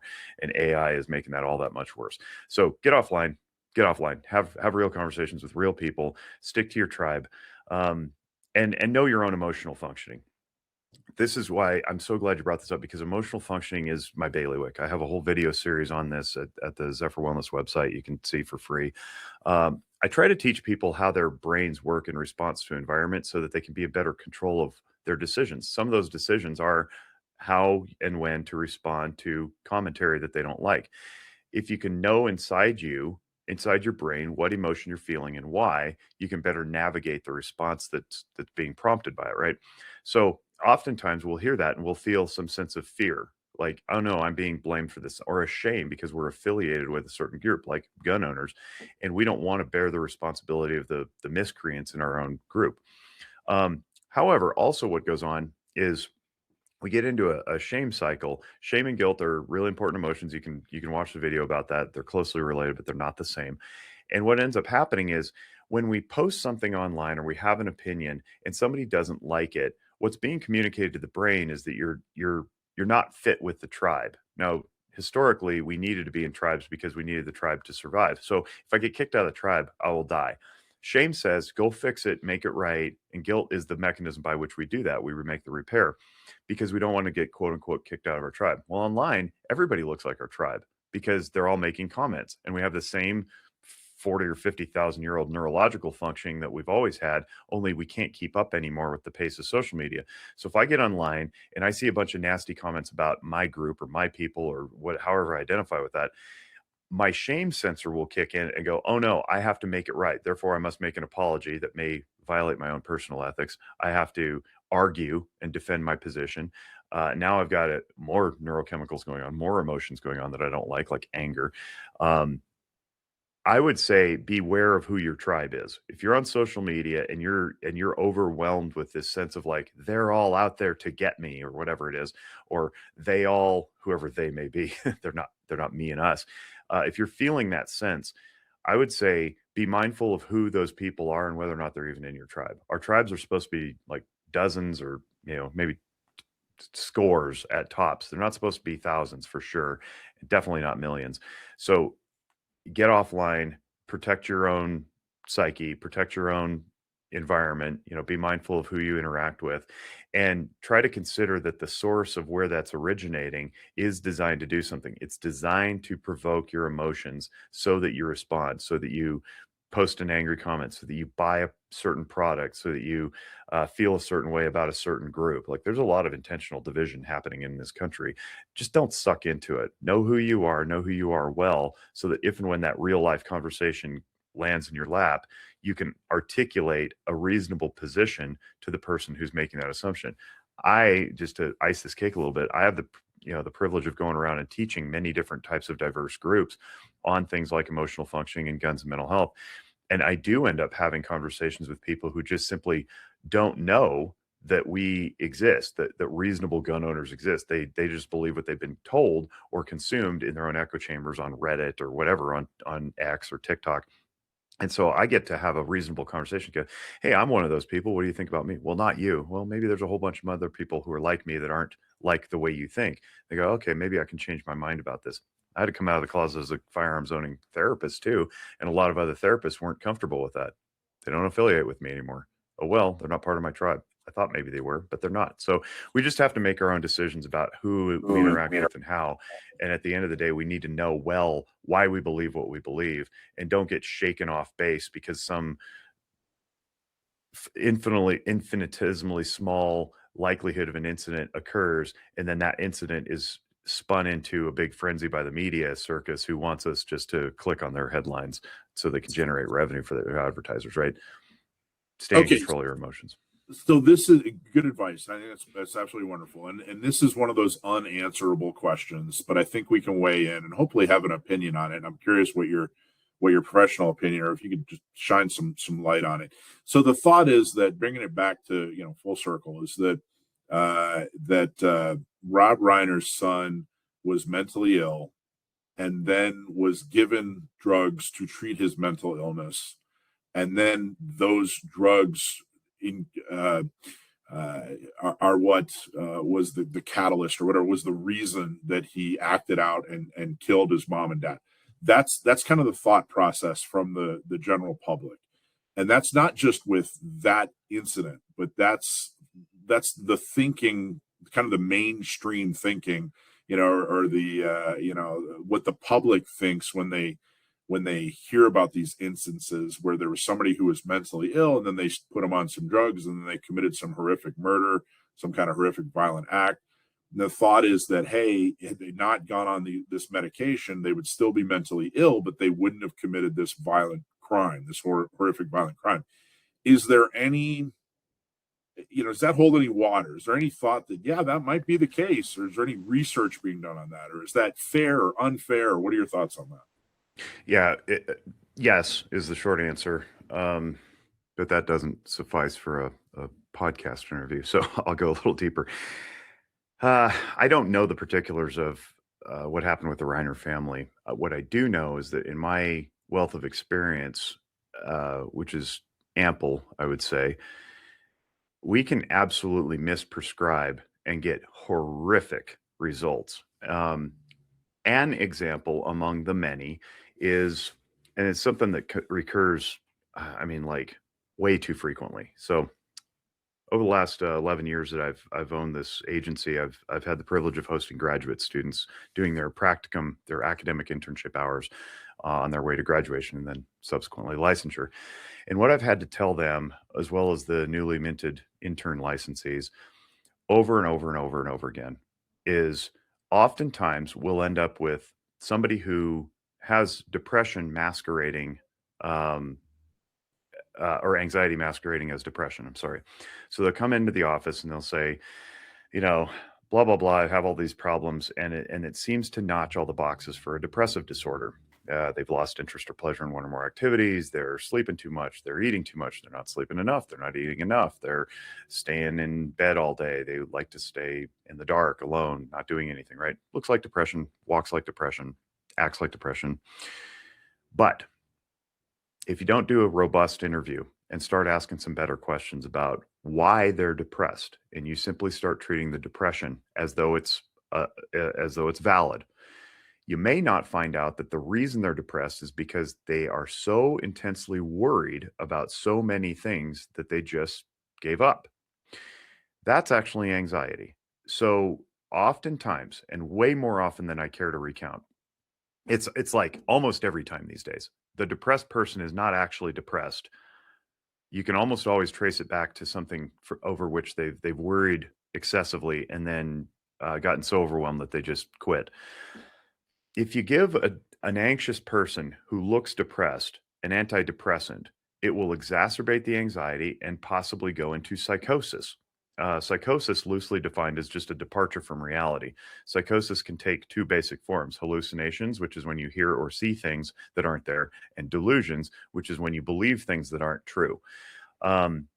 This can be subtle or it can be very obvious. But the medication absolutely can make the problem worse if it's improperly prescribed. Now, that's one instance of just missing the diagnosis. Another instance that happens a lot is that they hit the diagnosis and they prescribe too little or too much. This is nobody's fault, really, except maybe we could blame it on the system broadly, wherein the prescribers, psychiatrists, advanced practicing nurses, DOs, ODs, primary care physicians, they have such limited time in the office because they're so pushed by the corporate engine of healthcare that they have to crank these people out, and they don't get the time to do a robust biopsychosocial interview to find out what's really at the root. So what they end up doing is treating the symptom, not the problem. And it's not necessarily anybody's fault. It's just a flaw in the way that the system is run. We would like to do better about this, but it's very, very challenging when you're up against the behemothian healthcare giants. If you want to learn more about this, there's a guy I interviewed. His name is Robert C. Smith. He's an MD. He's on Noggin Notes also. So you can look that up and see about how we get mental health back into primary care and do it more properly. He's got some solutions. So those are two very basic, very common examples that I see where medication actually does make the problem worse. And sometimes these people do slip into psychosis. And if they're not properly monitored by the medical professional who's doing the prescribing, which is a problem, then the symptoms get worse. They build up over time. Maybe you have to go back in 30 days, but you should go back in 2 weeks. Maybe you missed the appointment. Now all of a sudden it's not 2 weeks, it's not 30 days, it's 60 days. The problems are so bad that you end up murdering someone, right? That absolutely can happen. I've seen it happen with children who have, I don't know, ADHD symptomatology, and they get prescribed a stimulant, and sure, the stimulant works, they calm down, they're no longer bouncing all over the place, but now they're just mopey and sad and dreary, and their brain is, they'll describe it as being in a fog because they're prescribed too little, too much, or the wrong thing. And that's a very common occurrence also. So what you did is you took away one symptom and replaced it with another. We want to be very mindful about how we're going about doing this, how we're going about prescribing, how we're going about treating people. And again, my bias is less medication, more behavioral adjustment, talk therapy, insight. But it is a thing. You are absolutely right. They are correct to say that. But I caution against blanket statements that say something like, don't take medicine ever. It's going to make you crazy, because that's not necessarily true either. Well, and I guess the last thing I wanted to touch on, I've met a lot of medical professionals in my life, and I've yet to meet a greedy medical professional. I mean, I've met some guy who gets his medical degree and now he really enjoys the fact that he gets to drive a Porsche rather than a Toyota. But I haven't met, most of the medical professionals I've met have had a very sincere, you don't go through that much work and sacrifice. There are easier ways to get rich. They really truly care about what they're doing, but there's clearly a component of money making. And I don't think it's the doctors and nurses and even research scientists. And, I think they're really trying to change the world. So it seems like there is a small minority of people who are concerned about making money that are somehow driving the results of people who truly care about people, and that's why they're in the medical health industry. How can it be so lopsided? How come why can't the 99% of people who truly care and are sincere, why can't they take back their industry from the people that are just there to make more money? Well, I don't think it's about money. I think it's about laziness, honestly. I can't speak for the medical profession. I can speak for the mental health profession because I know it pretty well. We're just not very good. And certainly in the last 5 years, but in the last 5 to 8 years, I would say, there has been a complete cliff drop of competence. And this would require an entire other podcast. In fact, I have talked about this on my own show, and I've talked about it on other shows. This is a very, very, very big topic in our field where our people just aren't any good. And we can trace this back to the accreditation bodies that have been overtaken by postmodern Marxists who aren't interested in reality. You're not allowed to challenge. We could call it, i.e., woke, right? That's taken over, but there's no standard anymore. There's stuff in print, but nobody's holding up to it, because if you hold somebody to a standard, then you're going to be blamed as, or called an imperialist or an oppressor or something like that. So really, people are just free to make stuff up as they go, and it's very, very bad. So I would chalk it up to laziness. I think there's lazy diagnostics. We don't diagnose properly. We have a crisis of overdiagnosing and comorbidity, where historically, this book that I held up earlier keeps getting thicker. It's up to 1,000 and some pages now, almost 1,100 pages. Prior editions were much smaller because we keep augmenting diagnoses. So 40 years ago, you had a handful of diagnoses that explained many symptoms. Now you have multiple diagnoses for every single symptom. Well, which one are you going to treat? I guess all of them, right? So that's a crisis too, that we don't have clarity on how we treat. We don't get good interviews with our patients anymore. And here's the crazy thing. Because now the pendulum has swung from nobody talks about mental illness to everybody needs a therapist, and that's largely done by the big conglomerate companies like BetterHelp and Talkspace and the big online things that have pushed a lot of marketing. Celebrities have helped in this. It's nice that we've moved the needle, but the needle went too far. Now demand has surged. We don't have enough competent professionals to treat. We are perversely incentivized to keep people on the calendar, to keep billing. So we do dig around and root for more problems. And it's not a conscious function. You're right. We're not consciously greedy, but we are unconsciously insecure. So if somebody leaves the calendar, we're not really confident in ourselves that we're going to replace that person with somebody else who also needs help. So we just tend to keep them on a little bit longer. We love feeling good about helping people. So there's that. We also don't have a mechanism in the marketplace. And I live in Nevada, which is king of everything that you don't want to suck at, being the best at sucking at it, including mental health access and care and healthcare broadly, and education, just a lot of things that we're terrible at. When there's no mechanism in the marketplace to differentiate among elite, good, fair, and poor get to stay in business, and they shouldn't. Like in no other industry would that be the case, but in ours, it's the case. So it's very hard to get good care. So I don't think it's greed. Maybe on an unconscious level for people who are like me in the talk therapy space, and we like our calendars full with the same exact people every single time. Yeah, maybe. But no, we're not getting rich off this. Of all the MD professions that you can have coming out of medical school, psychiatry pays the worst. Actually, I think maybe primary care is in competition there. If you want to make money, go be an orthopedist, right? But even those people, they're not talking them into extra surgeries. It's unethical, and they know it. So you're right. It's not really about the greed. The greed, I think, comes in through the pharmaceutical companies and the hospital systems and the managed care organizations. And right now, what I'm seeing, and this scares the daylights out of me, is that the hospital systems and the managed care organizations, meaning the insurance companies, they're merging, and they want vertical integration. So they want the system, the insurance, and the providers all within the same structure, and independent practices in any discipline, mental, physical, optometry, pulmonology, urology. They threaten that structure. So if an independent practice is drawing insurance from the same hospital system, then they're in competition. So my hypothesis, and this has been roundly confirmed by many others across the country, is that the hospital systems and the insurance companies are trying to either put out of business or subsume independent practices so that we all end up working for them. That's a bigger threat. That's where the greed lies, so they can self-feed. And then when they're in bed with the pharmaceutical companies who are in bed with the legislators, you've got an entire industry captured.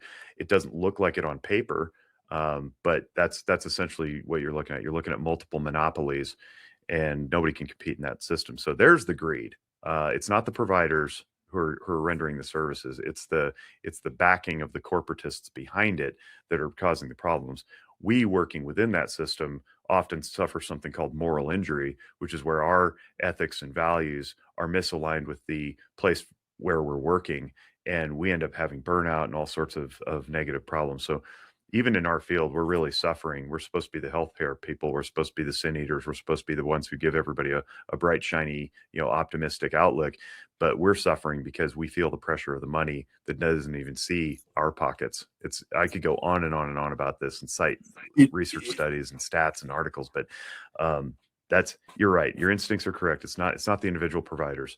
It feels like the old story about like the guy who wanted to learn how to play guitar and make music, and then his manager came in, and it used to be about the music, and totally feels like the healthcare industry is going through kind of that same kind of thing. But hey, you touched on something about how we all have to have a diagnosis now. It's like cool to be diagnosed, and that is definitely something that I find extremely annoying. The overuse of terms like, a couple will have a bad weekend, or, they'll get a parking ticket and all of a sudden they're trauma bonded, or, you dated somebody you didn't like and they're clearly a narcissist. Narcissist appears to be anyone you ever had a bad thought about ever in life, and now they're a narcissist.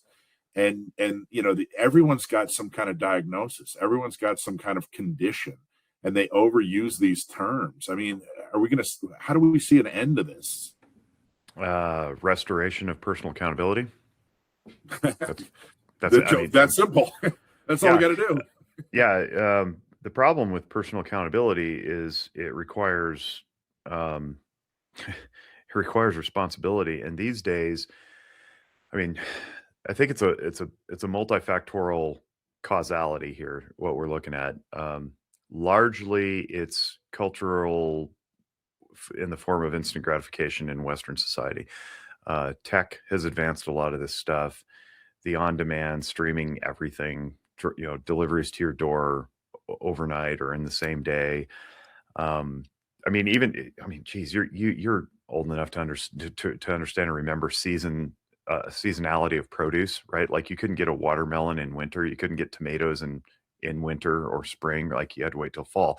We don't have that anymore, right? So there's no real delayed gratification, which to me, from my view, means that we've eroded all distress tolerance. And so we've actually become a culture of little narcissists. Like we throw tantrums when we don't get what we want.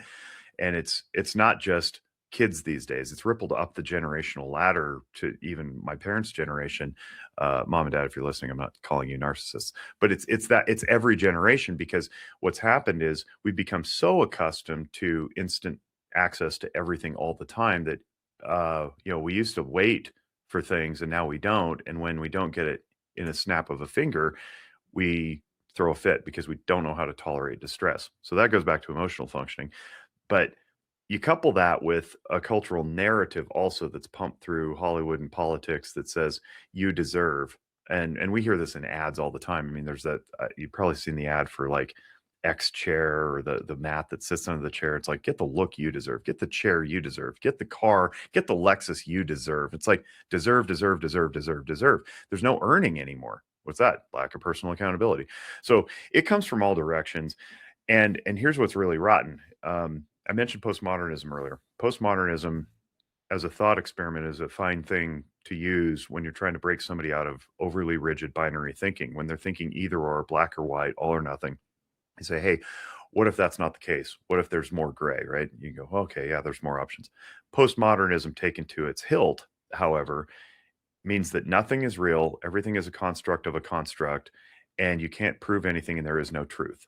That's what's going on in the academic institutions all over the place, and it's ripping society apart all over, like UK, Europe, Americas, everywhere. This is happening. What that does, when you have nothing is real and everything is a construct of a construct, you got people being personally offended when you say, no, this is true. Boys are boys, girls are girls. You can't change sex, right? That becomes offensive, because what they've been told their whole life is, no, it's whatever your lived experience says it is. Okay. Now you have a bunch of people running around creating their own realities, becoming gods of their own worlds. And who wins in that situation? You've got an atomization of everything. Nothing brings people together anymore. There's no anchor point. So that also is contributing to this very selfish, entitled, narcissistic, lack of delayed gratification, lack of distress tolerance, cultural motif. Okay, so now what do we do? Well, if you're an individual to the point that you don't belong to anything anywhere except your individual self, now what you end up doing is you say, well, I don't have an identity. I don't know who I am except how I'm reflected by other people or how they reflect onto me what they need me to be. So I got to grab something. What do I grab? Diagnosis. I'm ill in X way or Y manner. Okay, now if I'm diagnosed with something, I have a certainty about myself. I'm fill in the blank. I am bipolar. I am autistic. I am ADHD. No. Nobody does that with physical disorders because they're presumed to be healed. But with a mental disorder, you can just change the terms all you want because it's in your own mind. With a physical disorder, we have imaging, we have labs. We can see that your white blood cell count is normal now and the bacterial infection went away. We can see that your arm is healed. You don't have a broken arm. Nobody walks around going, I am a headache. I am a broken arm. I am the flu. They say, I am bipolar. I am borderline, whatever. So now it becomes this immutable character trait, which flies straight in the face of everything that I talked about earlier about how mental illnesses have a criteria set that if met means you have an illness. If they're not met, you don't. So now we've got identities wrapped in diagnoses wrapped in identities that are totally subjective to the user who says, no, this is just how I am. I was, born this way. Right? You can't do anything to change. Okay, well, I guess what are you doing in my office then? Except they don't come into the office often. They just tell everybody else that they're sick. They can't do anything about it. And get this, you must cater to me because I'm ill. And if you don't, you're mean. So there's a new push to, this probably hasn't hit anybody's radar yet, but it's hitting mine, to create a protected class around people with mental illnesses so that you can't discriminate against them. And that's coming. I don't know if it's going to go into the legislative bodies yet, or if it'll be codified into law, but it's coming. You cannot discriminate for a whole bunch of reasons. Well, what if I self-identify with a mental illness? Now you can't not hire me and you can't fire me because I've just claimed protection that is entirely subjective based on my whim. It's very weaponized. So that's what's going on. That's why everybody needs a diet. It's not everybody, of course, but you see this trend emerging where it's like, man, it seems like everybody's got a diagnosis. Like, well, yeah, it creates a sense of certainty. If I have a sense of certainty, I know what you are and I know everything about you. I don't have to bother exploring more. I don't have to be humble or curious because humility and curiosity points to me, makes me vulnerable, and I have to take accountability for how I think about that. But if I can just slap a label on you, I don't have to do any more work. Yeah, my favorite was I saw a video where a woman, a young lady, was not given a job because she had, I'm pretty sure it was time blindness is what she said she had. And she said, yeah, they wouldn't hire me because I asked about time blindness. And she was so offended, she couldn't believe it. And I had to actually look it up. And all it meant was that she was late a lot. That's what time blindness was. And she was so upset that they wouldn't hire her after admitting that. So last thing, do you see, do you think that are we at a crossroads, or do you definitely see things getting better, or do you definitely see things getting worse?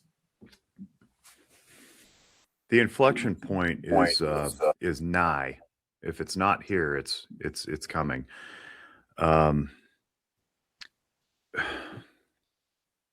We must return to sanity. We must return to standard. We have to return to anchored principles in something bigger than we are. Religion helps that a lot because religion is often codified in some sort of scripture, and it's usually anchored in something bigger than self, like God, and God has accountability attached to it or him. But without that, you're free to just make up your own rules, and that will not sustain for much longer. It's incompatible with reality. So people can live in their cartoon world, as my good friend and mentor Christian Conti calls it. It's the artificial reality they create based on shoulds. It's a whole bunch of shoulds. You should do this. He should do that. Blah blah blah. They can do that for a while in protected coddled environments, but eventually actual reality catches up. You can't put a cartoon world with a bunch of exceptions to the rule into engineering and expect a bridge to hold up. The bridge will fall because gravity wins. Unfortunately, we're seeing a lot of people trying to change that too. It's like we're sliding into idiocracy where 2 + 2 doesn't equal 4 anymore. And they're like, no, the bridge will stand. It's made of styrofoam. Go ahead and drive over it with your 7,000-pound car. But that won't happen for much longer, I don't think. I think reality is going to return. AI scares me a little bit, and I swear this isn't a non sequitur. AI scares me a little bit, but I think even AI, people are going to get sick of it. They're going to get sick of the artifice. And I don't mean AI as it functions in helping businesses do things more efficiently. I'm talking about generated AI images and movies and music. It's cool for a little while, but I think human beings, we haven't evolved yet to consume this much change this quickly, and we're eventually just going to reject it. Our own psyches, our own eyes are not going to find enjoyment in artificial creation anymore, because we know it deep down. We know it on a deep spiritual level. We understand that it's fake. We're going to want to go back to actual analog music and movies and TV and that kind of thing. We're going to want to get out and go camping and spend more time in outdoors than we do indoors, that kind of thing. So similarly, I think with this explosion of mental illness and the rapidly accelerating, what I would call a cluster B-ification of society, where we're all narcissistic, histrionic, antisocial, and borderline, I think we're just going to wear out. It can't sustain for much longer. And I think truth wins.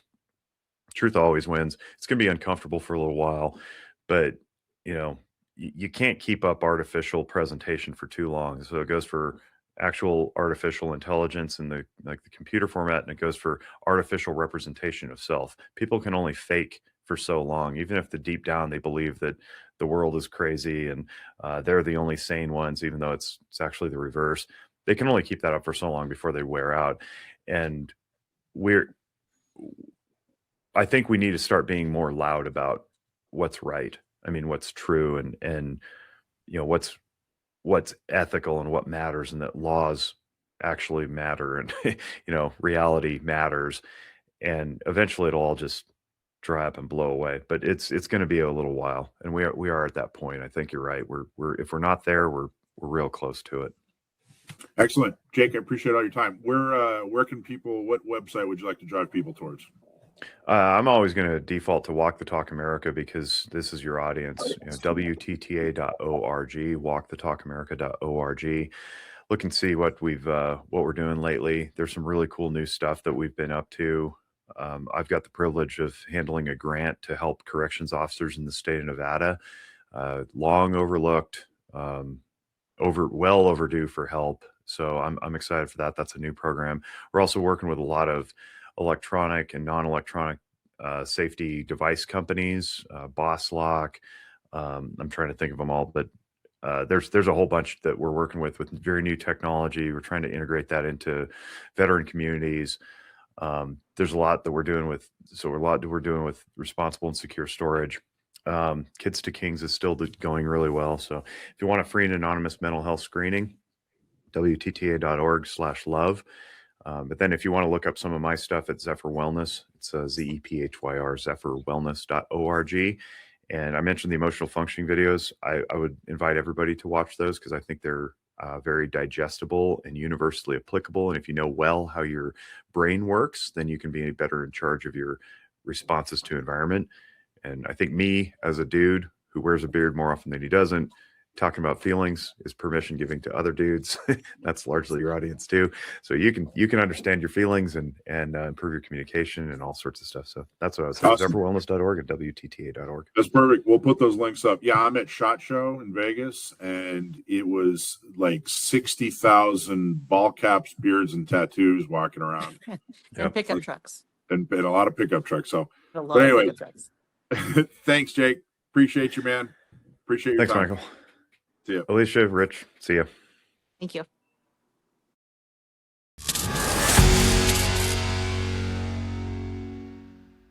Those of you who know me know that I love training. You've heard me talk about different classes I've taken and different opportunities I've had to train with some of the best.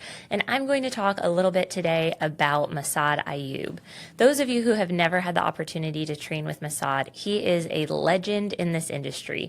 He was a former police officer. He has a ton of experience with deadly force, and he has a phenomenal instructor program called Deadly Force Instructor. I went all the way to Detroit back in 2022 to take this class from him, and you guys are super lucky. He is going to be coming to San Diego, so you don't have to travel far to get into this class. One of the things that I really appreciated about this class is the opportunity to do a mock trial.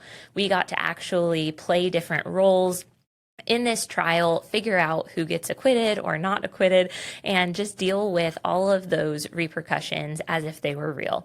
So we had lawyers in class who were, actually debating their client's case. We had different witnesses go on the stand. I got to play the daughter of one of the characters on the stand, so that was a lot of fun. But it was just a great opportunity for us to experience how a good attorney can really make or break somebody's case.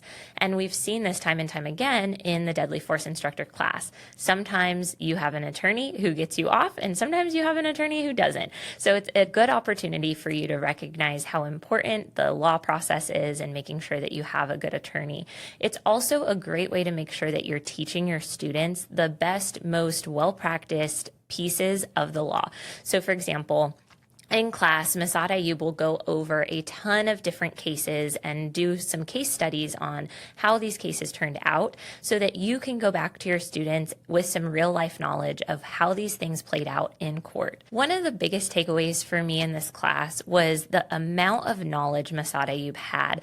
And this guy knows so much about so many things. I took probably 8 pages of notes in this class, and I was able to come back to San Diego and I really revamped my entire CCW curriculum based on what I had learned. So not only is it real life data from actual shootings, actual defense situations, but it's also just a wide breadth of knowledge from an instructor who has literally decades of experience in this topic. I really enjoyed the class, and I think you would too. Go ahead and join us in San Diego if you are an instructor wanting to make sure that your students are getting the best information about deadly force and use of force.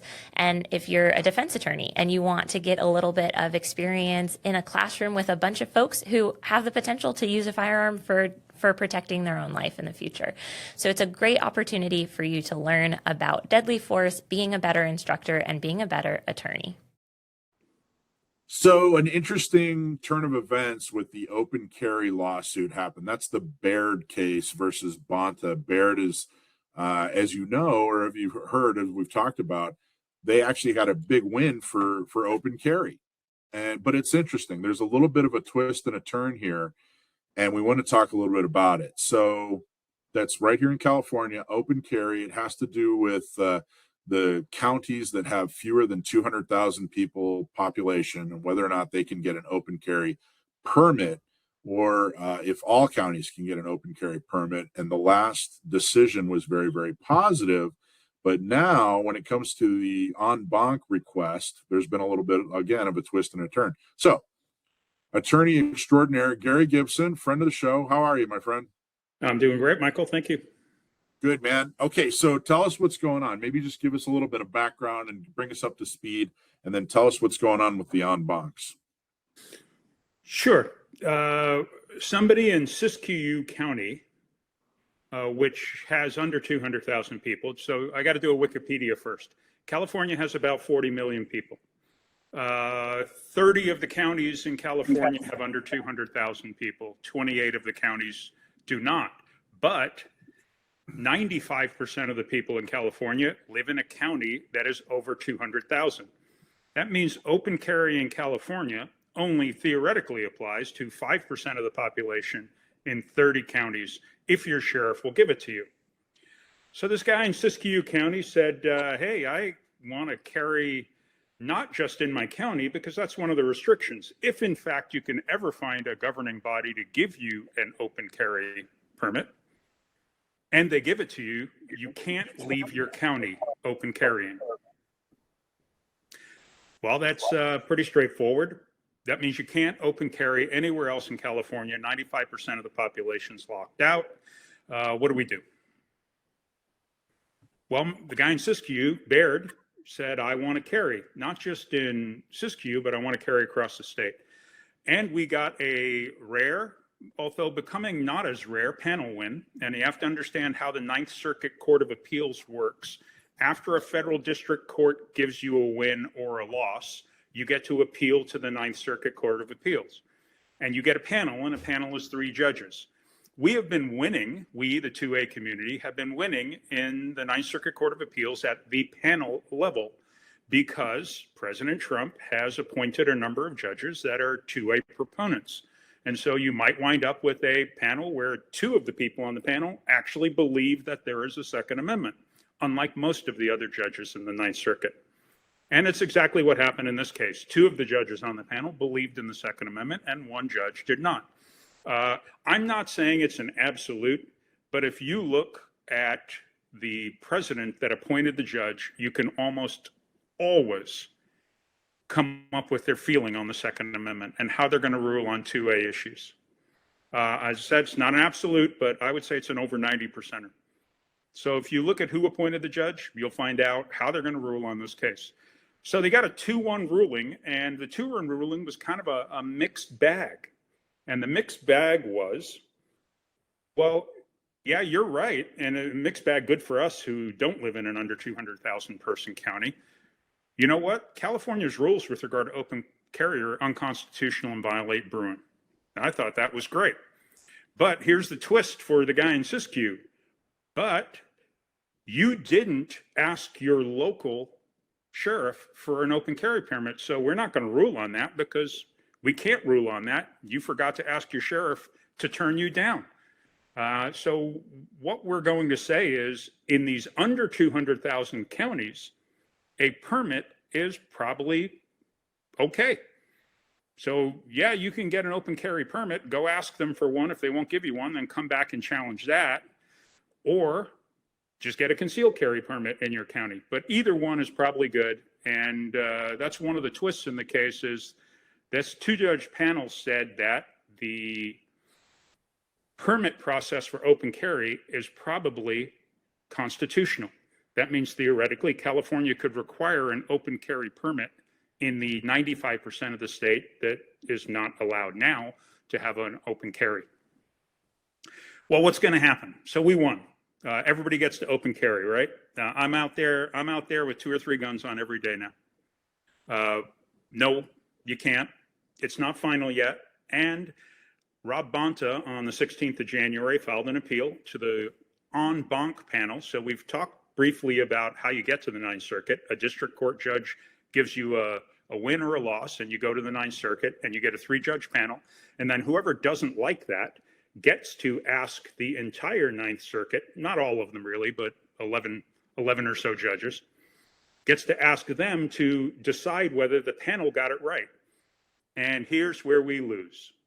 We are 50-1. Well, let's make it 1-50 on the en banc review of 2A issues in California. Anybody know what the only one we've won? That's the 1-30. 1-30, 1 gun in 30 days. We won that. They gave up. They knew they were going to lose. And so what did the state do? They changed it to 3-30. Now that's going to spend years going through the appellate process. Hopefully somebody will take care of that in the appeals court and say, sorry, any limitation on buying guns per month is unconstitutional. But that's the only one we won. So what do I think is going to happen? The en banc panel can choose not to take it, which means it will become law in the state of California, and that is not going to happen. They are guaranteed to take this case en banc. They're not going to leave a panel decision sitting that says the open carry law in California or prohibition is unconstitutional. Not going to happen.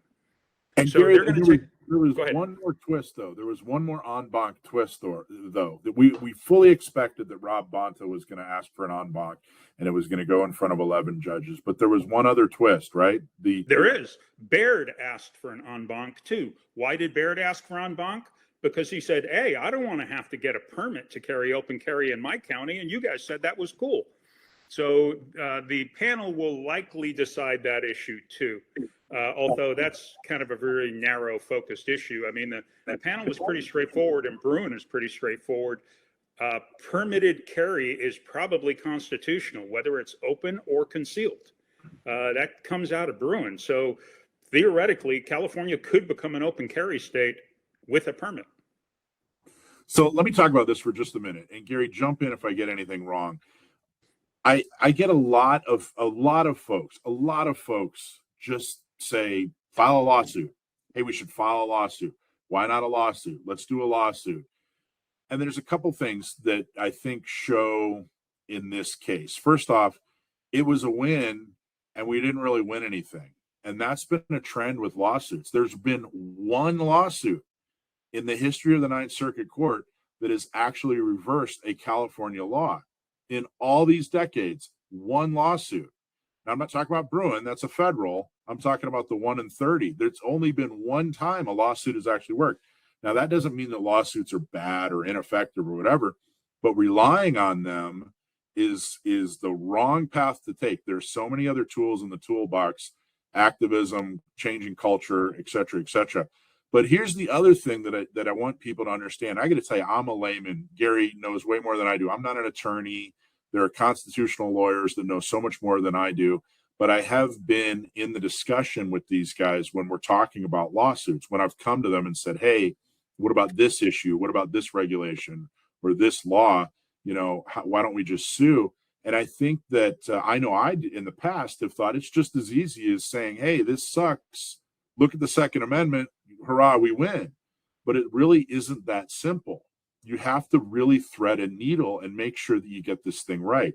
In this lawsuit, we had one of the most pro Second Amendment judges in the decision, and that's Van Dyke, clearly a pro Second Amendment guy. And he said, yeah, you're right. This is not fair. However, he's not a legislator. He can't change the law or create law. What he can do is rule on whether or not the law is constitutional. So in this case, he said, yeah, these permits, these open carry permits that California chooses to have, they should be issued in every single county. He can't just blanket say, well, this is the way it should be. I'm pretty sure that Van Dyke probably thinks that we should have open carry and that it's unconstitutional to ban it. But he can't just do that. He can't just make things, he can't pull a law out of his magic hat. So trying to thread this needle has been really, really difficult. And the Baird lawsuit is basically going forward and saying, hey, we want open carry. But then the judges are going, okay, that's fine, but this lawsuit has to do with open carry permits. And we've given you everything we possibly can on that. We've said that those permits have to be issued. And like you said, Gary, the Bruin decision was clear. You unfortunately, or fortunately, whatever your thoughts are, permits are constitutional. They just can't be issued with subjective criteria. It has to be objective. And there's been this weird fight between the open carry crowd and the CCW crowd where we agree on more than we disagree on. It's just the procedure to get there. But I really want people to walk away from this understanding just how complicated these lawsuits are and just how complicated it is to get a lawsuit rolling in the way that it's supposed to do. Even if you get it in front of the right judge, it's still a crapshoot and you might not get what you want. Everything you said is absolutely right. It doesn't matter how much of a 2A activist you are. You have to understand you live in California. There is no court help coming your way. You might get a temporary win, but at the end of the day, you're almost absolutely going to lose. Guess what? We won high capacity magazines. We won assault weapons. Do you have the change in the law? No, you don't. Why? Because we lost. Or we're in the process of losing, let's say that. And we can't get the Supreme Court to take a case. So after the Ninth Circuit rules, you are done unless the Supreme Court comes your way. Let me end with something real quick. It's just the history lesson. When California became a state, we could open carry. That's the reason we should have open carry. 1967, they changed the rule to say no more open carry in California. And it wasn't done for a good reason. It was done to stop the Black Panthers from standing in front of the legislature with rifles and pistols. So after 1967, you could carry open carry, but it had to be unloaded. You know, the best choice, unloaded carrying a gun that somebody else can see. And then between 1967 and 2012, you could carry that unloaded gun open carry. 2012, it changed, no more open carry. And so we have no open carry in California for 95% of the population and 50% of the counties, and only counties under 200,000. This is going to take years to resolve. It literally is going to take years. Ninth Circuit's going to take it en banc. They're going to crap on us like they do on every other 2A case. And then we got to, you know, roll the chicken bones and pray to the sun gods that the Supreme Court is interested. And that's it. Legally. Well, and it is complicated. I think that when there is a win, and you know, I think that the folks that win it should be commended even more, realizing just how complicated it is. But I wanted to make sure people understood from a layman's perspective, which is, you know, I think I'm like, I know a little bit more than the average bear, but I'm no expert on it. And again, I've been in the room to show that, hey, this stuff is really, really complex. It's really, really complicated. You have to get it right. And if you get it in front of a judge who is ethical, you know, he or she is not going to overstep their bounds, then they're not going to just make law. And that's what we got in Van Dyke. That's what he did. So I get it. That's our best friend in the Ninth Circuit is Van Dyke. And even he said, sorry, I can't go where you want to go with this. Mm-hmm. From the request, this is from the Baird request to get an en banc. I just wanted to read a quick little piece here. And this is them asking to review their win. They're basically saying, hey, you guys gave us a win, but that's not the win we wanted. So anyway, it says here, and at every step of its analysis, meaning the analysis by the court, their win, the analysis where they won. At every step of its analysis, the panel departed from the reasoning of Bruin and Rahimi, as well as this court's precedents applying those two cases. Collectively, those decisions established that, quote, the right to keep and bear arms in public has traditionally been subject to well-defined restrictions governing the manner of carry, which is from Bruin, and that a, quote, law must comport with the principles underlying the Second Amendment, but need not be a dead ringer for a historical twin. That's from Duncan versus Bono. And that a law is facially invalid on the Second Amendment grounds only if no set of circumstance exists under which the act would be valid, which is from Rahimi. So basically they're saying, look, you guys, you ruled on these permits, but you're ignoring the bigger issue. And I think the court is saying, we can't rule on the bigger issue. The bigger issue doesn't exist, and you didn't properly, you're not properly facing the bigger issue when you wrote up your complaint with the court. So we can't rule on it. We can't just decide that this is how the world should be. And even though it doesn't apply in this lawsuit, we're going to change it. They just can't ethically do that. I wish I was about to say I wish they could, but I'm glad they can't, because that can be so easily used against us. And I would say it is used against us more often than it's used to benefit us. Well, this case won't be decided before I am eligible for full Social Security. Probably you also.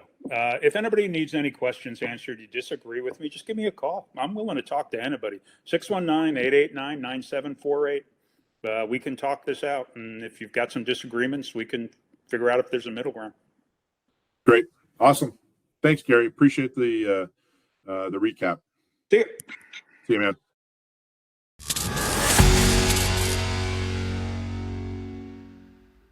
I've got some classes you are not going to want to miss out on. We are bringing Chuck Haggard from Agile Training and Consulting out to San Diego in March. He's going to be here the evening of March 13th teaching a low light class. This is going to be perfect for those of you who have a home defense firearm and want to learn a little bit more about how to use light in your home, how to use a handheld flashlight, and whether or not a weapon mounted light is the right choice for you. On Saturday, March 14th, he's going to be teaching an all-day at the range concealed carry skills class. He'll be covering pepper spray, flashlights, tourniquet use, and then of course lots of shooting and practice dealing with unknown aggressors or just random people walking up to you. There will be a lot of opportunities for you guys to practice your verbal judo and de-escalation skills as well. On Sunday, March 15th, he's going to be teaching an all-day retention and disarms class. There will also be shooting in that class. You'll be able to shoot from different positions of retention, and he will teach you a little bit about how to avoid being disarmed yourself or how to assist with disarming somebody else. So I hope to see you guys there. You can find this class information on gunownersradio.com/Chuck. Again, his name is Chuck Haggard, and we'll also drop the links below. So our friend Alan Beck, who's a local attorney here in San Diego, just made an argument in front of the Supreme Court. It has to do with the vampire rule. And they call it the vampire rule because vampires can only come into your house if they're invited. Otherwise, they can't come in. And in the same way, if you are a CCW holder, this new law, you can't go into a business unless you're invited. You have to have a government approved sign or some kind of signage up that says, hey, if you happen to have a gun, then you're welcome in this establishment, when historically it's been the other way around. You've had to say, look, no guns allowed or whatever, and then you actually have to, it's been a trespassing law in the past. So what happened in Hawaii and in California is they flipped that around to where you're not allowed unless they've actually expressed that you are allowed. And it's really an interesting debate that they had. It was an interesting argument or session in front of the Supreme Court. And I wanted to play about a minute and a half about something very specific that they talked about that is kind of the crux of the difference between the anti and the pro side of the Supreme Court. And I'll talk a little bit more about that, but let's listen to the argument. This is Alan Beck talking to, and honestly, I'm not sure which justice it is because there's no video, but it's one of the women it's one of the anti-gun women on the Supreme Court. So without further ado, go ahead and play it. But I guess my question is, isn't that historical default that you're referencing really a default that is rooted in property law and not constitutional law, not in the Second Amendment? I mean, the argument that some have put forward is that this is really a property case, not a Second Amendment case. Yes, it is about guns, but the argument goes, what's really going on here is how states treat a private property owner's consent under circumstances in which everyone agrees that consent is required. You just agreed that consent is required. And so, fine, there are many states, and perhaps even most states, that say we're going to imply that a property owner who opens his property to the public is giving consent for people to carry a gun. Hawaii has said, no, what we're going to do is we're going to say, even if you've opened your property up to the public, you still have to have express consent. We are not going to make our property owners put up signs or be the one that has to affirmatively express. The person who comes on has to have consent, as everybody agreed, and in Hawaii, that consent is expressed. Why isn't that and all the cases that speak to it in the historical record really about the property interests and property rights and not about the Second Amendment? Okay, so that kind of encapsulates the entire argument against reversing the vampire rule. And I wanted to give a little more detail on that. So they're talking about private property and they're talking about public property. But the reality is there's this third version of property that is privately owned, but it is open to the public. So if you're a store, a Target, a Walmart is clearly private property, but they're open to the public. So it's kind of this hybrid Yeah. of private property, but still open and available to the public. And it's interesting to hear, and I believe that was Sotomayor, but I could be wrong, and I don't want to get it wrong. I believe it's interesting that the other side, the anti-gun side, for lack of a better term, the Democrat side, the folks that were appointed by Democrats who are arguing against the folks who are appointed by Republicans, they are arguing that private property owners should be able to heavily regulate their private property that's open to the public. Now, why is that interesting? It's interesting because that same side of the political spectrum back in the 60s was arguing the same thing, except what they were arguing was, hey, if it's my private business and my private property, if I don't want somebody to come on because they're black, then I should be able to do that. That's what the Democrats were arguing in the 60s.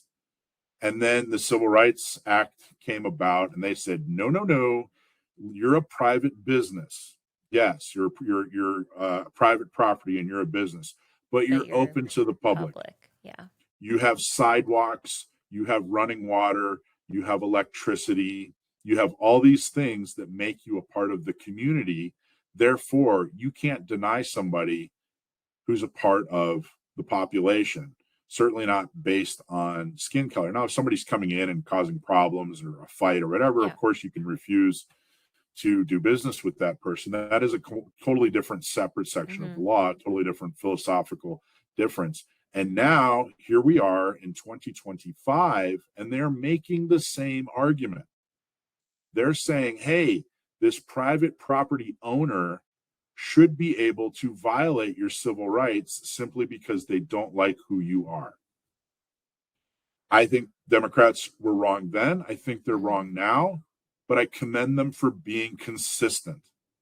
So in essence, the Democrat appointed justices on the Supreme Court, if they get their way, let's say they win. Let's say that they're the ones in the majority and they write the decision that the private property owners who are running a business that's open to the public can deny people in the way that this vampire rule wants to deny people. Then they're basically saying that the Civil Rights Act is unconstitutional as well. I mean, it's not similar. It is the same. And I think that that's extremely interesting. Now, the other side, the Republican appointed justices jumped right on it and said, wait, there's this third option. That's not exactly how they phrased it, but they're just like, look, if you're running a gas station, it's implied that you're invited to come on this gas station.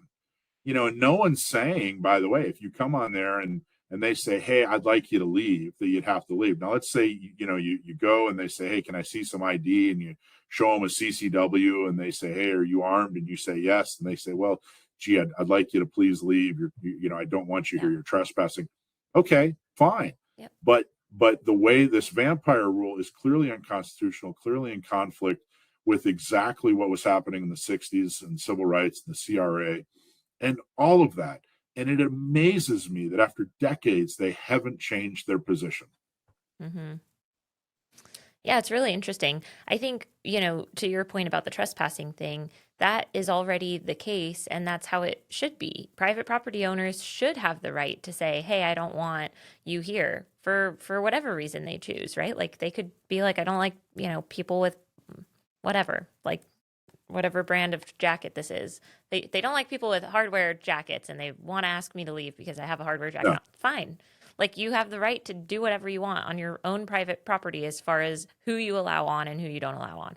But for me to have to find the owner, get permission, have it be written, or like what California was trying to do, have them put a particular sign that has a particular, font size and color scheme and like all that stuff. It's just like, why wouldn't this be a right just like any other right. I get to exercise my First Amendment rights on private property. I get to exercise my Fifth Amendment rights on private property. I should get to exercise my Second Amendment rights on private property.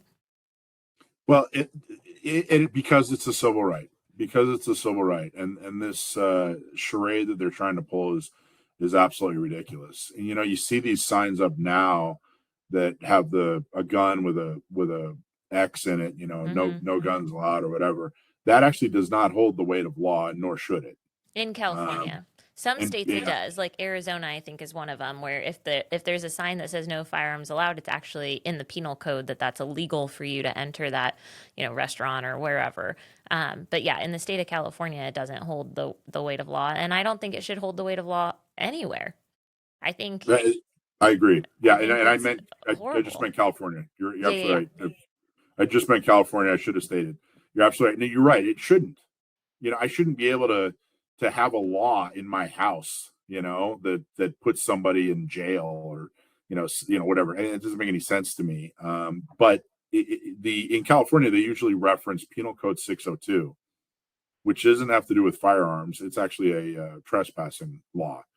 And they're basically saying, hey, look, if we ask you to leave, you have to leave, it has to do with trespassing. But they always put that gun there, and it makes it sound like it has something to do with firearms. But anyway, I thought it was interesting. I thought it was very interesting, particularly with how much Sotomayor and Brown and they talk about the rights of minorities, which is an extremely important subject to talk about. But then they invoke policies and laws that were against minorities in order to use them against gun owners. It was enormously hypocritical.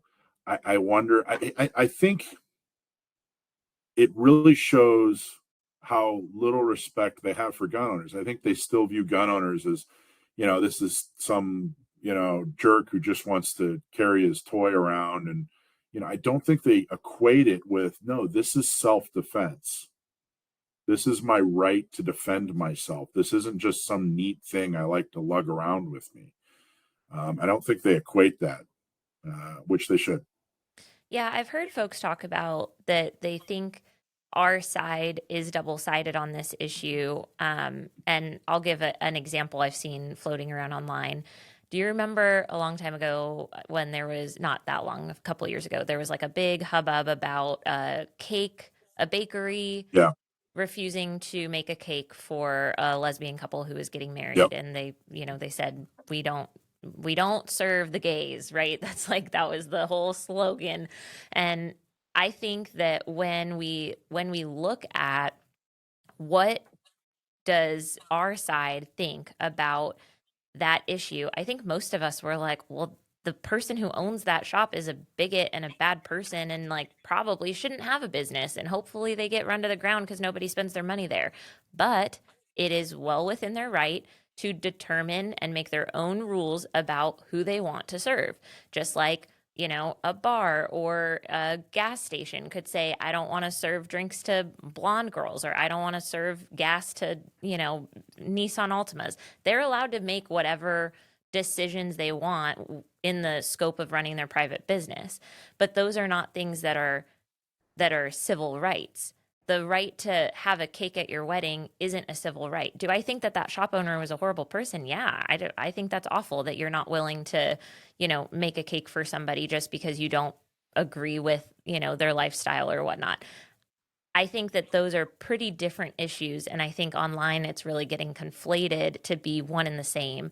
Like, well, Republicans, were fine with that, which I'll also say I don't think a lot of Republicans were fine with that. I think a lot of Republicans were not so fine with that.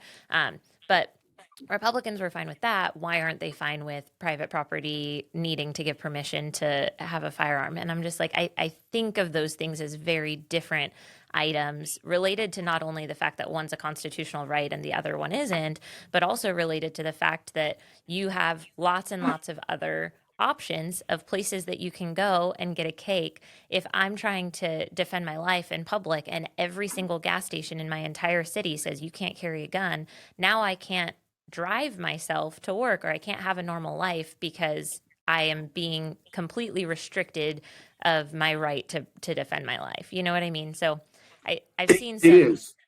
Yeah, go ahead. Yeah, it is. And I think you're right. It's a significantly different issue. I also think, and of course, I was the one sitting here saying, hey, the Republican appointed justice and the Democrat appointed justice. But I don't think the gun community was as lockstep on their opinion of the gay cakes as the Republican community versus the Democratic Party community was. But and man, we're definitely going in a whole different direction here.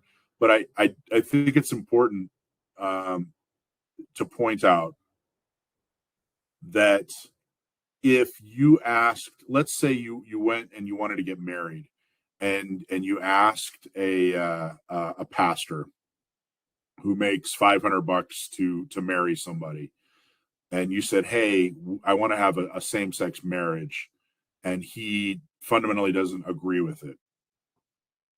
I think that that's a very different thing. Like that person, that pastor is violating his or her faith by doing that. I think it's a very significantly different thing than, hey, will you make food for the party we have after the religious ceremony that you don't agree with? In other words, they didn't agree with this religious ceremony that they were going to have, but a cake isn't sacred. You know, a cake isn't the decision maker on whether or not you're married. And I think that that's a significantly different thing. Well, and I also think, just to piggyback on that, if you're the pastor saying, I don't feel comfortable performing this ceremony, that's within your right as a small business owner or as a, whatever, as an officiant that's getting paid to say, I don't want to work with these people as my clients. I don't feel comfortable, having a contractual relationship with them. It's different from somebody who owns a store saying, I'm scared of your right to defend yourself. I'm scared of your firearm. And so I'm going to say that you can't come in. So I look at it as like the pastor situation is a little bit more of like a conviction, whatever religious belief thing. The gas station owner who's just like, I don't like guns, he's just uninformed, uneducated, doesn't understand that I could get killed at his gas station. I could get violently attacked without a firearm on me, and then my death should be on his conscience, right? And so I think it's a lot different when we're equating like this is a life-saving tool that saves lots of people's lives every single year. To say you can't possess that life-saving tool is almost like saying you can't have a fire extinguisher in the kitchen at my restaurant. Well, that's just dumb. Like there's no precedent for why that should be the case.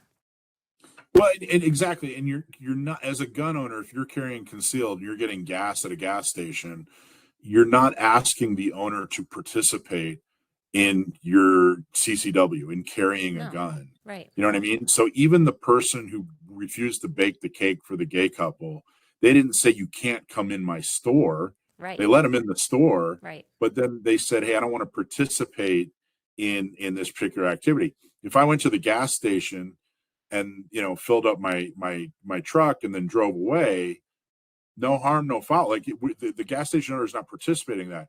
If I went to the gas station with my CCW and said, hey, do you want to hold my gun, or you want to go out back and shoot, or whatever, that's a whole different thing. No, there's no shooting on my property. I'm not going to stop you from coming on my property to use gas, just like every other individual in the nation I allow. I'm not going to prejudge you. I'm not going to discriminate against you from doing this. But we can't force that person to participate in what we're doing. Right. I think that is a very important difference.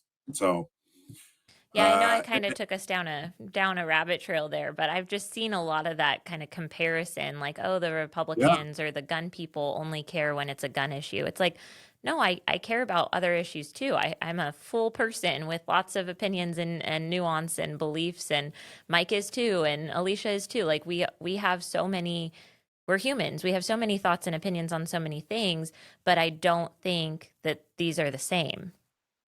Yeah, no, I was honestly, I was a little worried when you brought it up, but I think it actually clarified. It in your face. I was like, oh, where are we going with this? But no, I think honestly, the way, I think it was a great comparison and a very healthy discussion on why this is different and why we're not being hypocrites and why they're sticking to, old civil rights atrocities, frankly. But they just don't respect who we are. They're not drawing they're not connecting the dots that this isn't just me and my cool toy. This is the difference between life and death. Anyway, yeah. I think it's pretty interesting. It'll be interesting to see what the Supreme Court does. This could be huge. It could really be a huge blow for SB2. I mean, we won kind of a partial injunction on SB2, which is good, but there's still a lot of places that we can't carry. And it's more than inconvenient. It's downright dangerous. So I hope the Supreme Court jumps in hard and really, really rules on this in a way that California can't finagle out of it, but we'll see.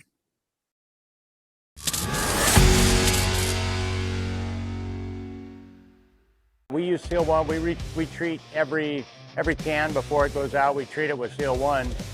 We've found that it not only does it keep the can cleaner longer, it makes it easier to clean when the time comes to clean it, and it's actually a little quieter even with the Seal 1, which it was a noticeable difference. We did a SOCOM table on 2 different cans, and the treated can was way quieter, like several dB quieter, yeah.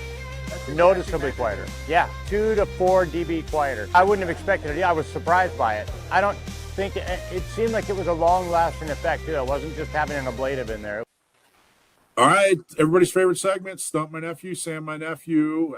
He answers really cool trivia questions that have to do with guns, gun history, gun function, all kinds of cool stuff. He's a wealth of information. So this week, we have something really cool that we're going to talk to him about that has to do with some of the other things he does when it comes to gun education. So without further ado, Sam, how's it going, man? Oh, I'm well. How are you guys? Good. So how's the weather in Virginia? Well, we're preparing for the biggest blizzard in 16 years. That's coming up tomorrow. Super excited about that, as you can see. Just getting a head start here. I had not looked at the screen, so I was not prepared to see that. Oh my gosh. That's you're an actual FUD at this point. Yeah. If you if 7 + 1 rounds of 45 ACP, well, really 7 because you carry without one in the chamber. If 7 rounds of 45 ACP aren't enough, then that problem can't be solved. There you go. All right, Elmer. That was such a good representation. I love that. Yeah. If you need more than 5 rounds to hunt, you're a bad shot. Yeah. I heard you got famous. You went viral or something. Yeah, apparently. Talk about that. What's that video? Well, as regular listeners might know, I'm a freelance writer and editor, and one of my clients is Leatherneck Magazine, the magazine of the Marines. I did a series of little 2-page spreads in addition to my other contract work for them for their Marine Corps 250th anniversary year edition of the magazine about historic long arms that the Marine Corps used throughout its history. And as accompaniment to that, they had me put together sort of impromptu these little short videos going over some of the salient features of those weapons. And where were you? You were at the... I was in the offsite vault for the Marine Corps Museum.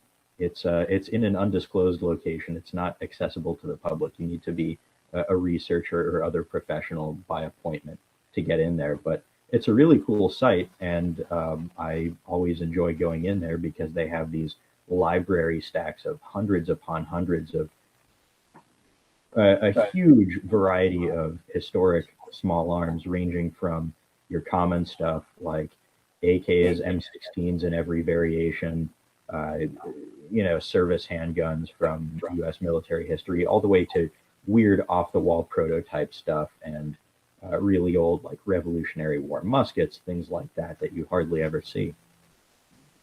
There you go. The only place in the entire Marine Corps where you will see small arms.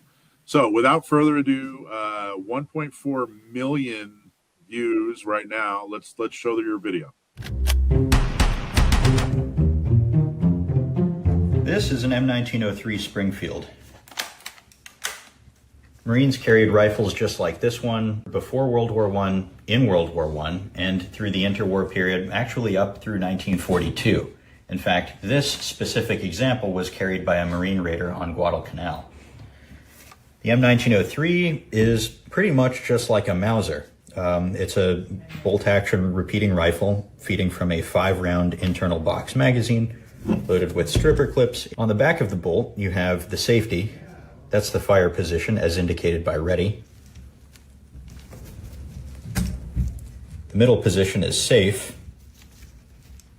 And the third position locks the bolt in case a Marine needs to go through rough conditions, crawl across no man's land, whatever the case may be. The bolt will not open inadvertently in that position. This is a magazine cutoff. This was a feature specifically requested by top military generals early in the 20th century who expected that whatever soldier or Marine was carrying this rifle would single load it with loose rounds until the time came when his position was being assaulted or when he needed to assault an enemy position, at which point he would disable the magazine cutoff, this position here, and have 5 rounds ready to go. On the on position, the magazine is disabled. You can only single load this rifle. The rear sight is graduated out to a rather optimistic 2,700 yards. The effective range of this rifle would have been less than 1,000 yards. Toward the muzzle end of the barrel, you have a stacking swivel, a bayonet lug, and a hooded front sight post. This prevents the front sight from being damaged in rough conditions, which rifles like this very often encountered. As I said, the Marine Corps used these for decades and even marched. Very cool. A rather optimistic 2,700 yards. I like that. Made me chuckle. That. Yeah. Well, I'm a bit more awkward in front of a camera than I'd like, especially in those pieces. But full credit goes to Vanessa, the videographer, who's behind the camera for all of those. She did a really fantastic job cutting the clips together in which I'm speaking a little bit more coherently. Great job, Vanessa. Great job, Sam. Okay, so if they want to see more clips from This Is My Rifle, where do they go? Those are on the Marine Corps Association's YouTube channel, and they're up on Facebook as well. Good. All right. Now, disclaimer for the usual listening audience, those video shorts are going to be pretty high level. They won't get into a lot of really intricate technical details that you might be looking for. They're sort of a 30,000 foot overview for people who might not be too terribly familiar with military arms. If you want some really good resources on all of those, I pulled a lot of the information I used in those from Bruce Canfield's books. He is an absolutely phenomenal gun writer. I highly recommend everything he's put out. Okay, real quick. I knew about 10% of what you said about that gun. So, Dakota, what percentage of information did you already know about that gun? That was a gun? Sam closing his eyes when I said that was funny. Yeah, no, I mean, I don't really know a lot about historical firearms at all. So I can look at it and know that it's, I know how that gun works just by looking at it. Like I get the process of how to load it and unload it, but I wouldn't have known any of the details about like why they designed it a certain way or what the purpose of having the bolt lock, position on the safety is. I just don't. I don't read that was great. Things like Alicia, that. What percentage of that information did you already know? I'm right in the same place with Dakota. As number wise,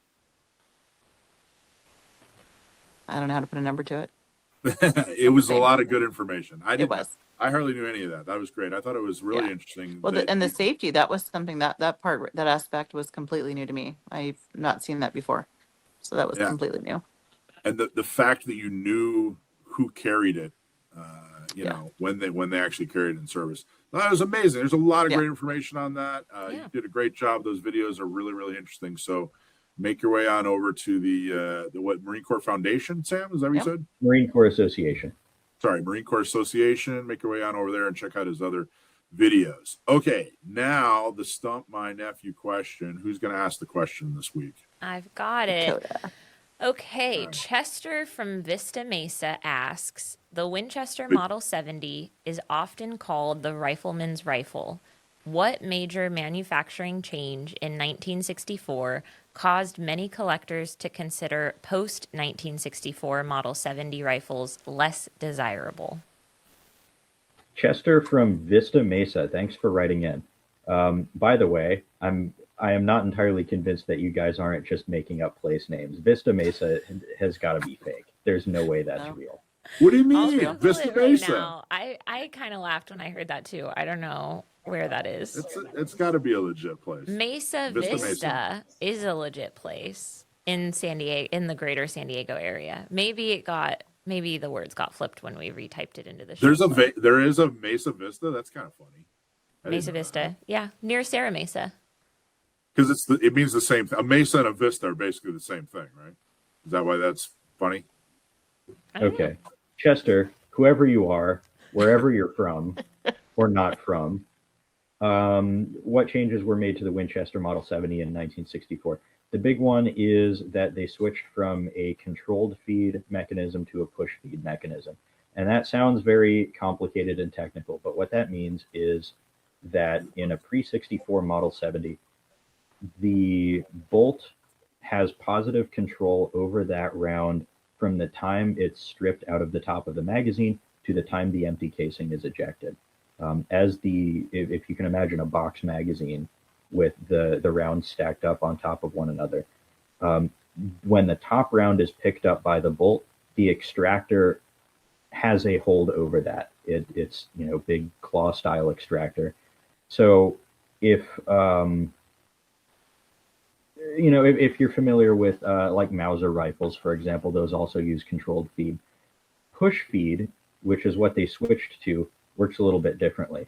Push feed is a little bit more like a Mosin Nagant if you're a Milsurp rifle person, where the bolt pushes the top round of the magazine out and forward into the chamber, and then the motion of locking the bolt into place snaps the extractor claw over the rim and groove of the casing.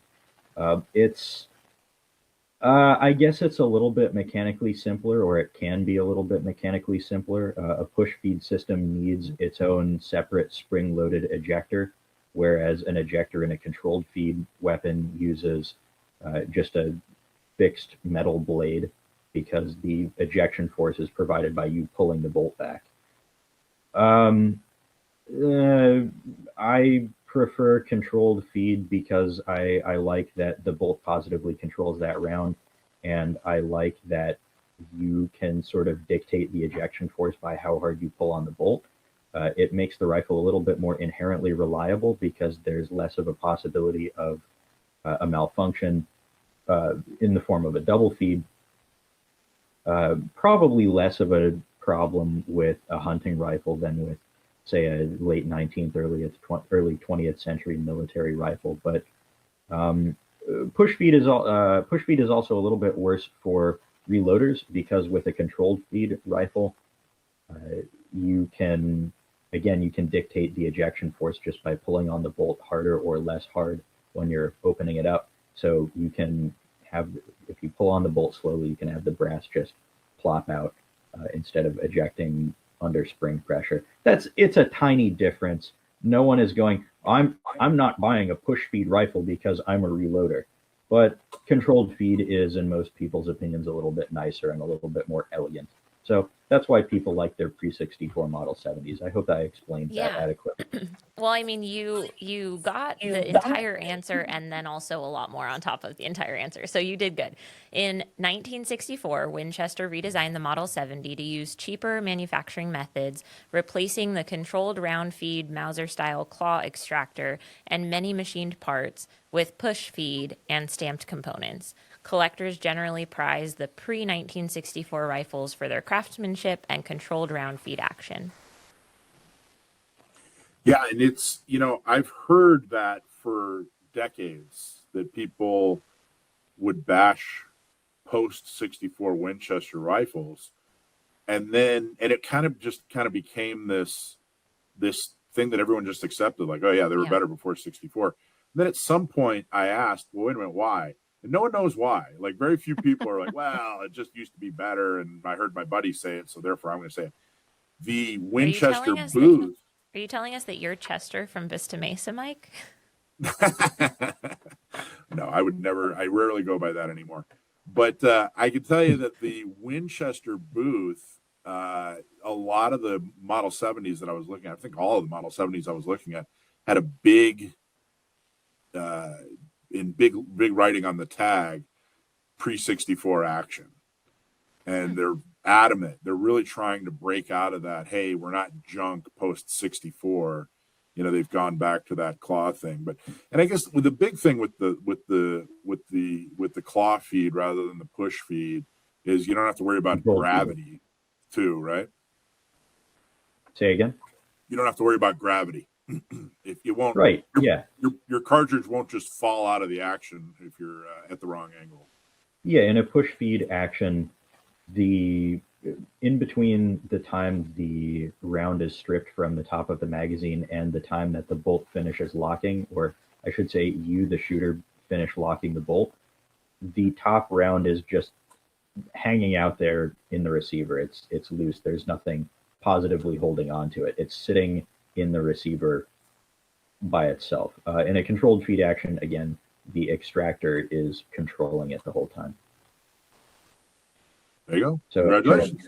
You got it right. Or again, if you're fighting in World War I, but nowadays, if you're a hunter and you are firing from some odd angle, maybe bracing yourself against a tree or lying on your side or something like that, then I suppose push feed could actually present a problem.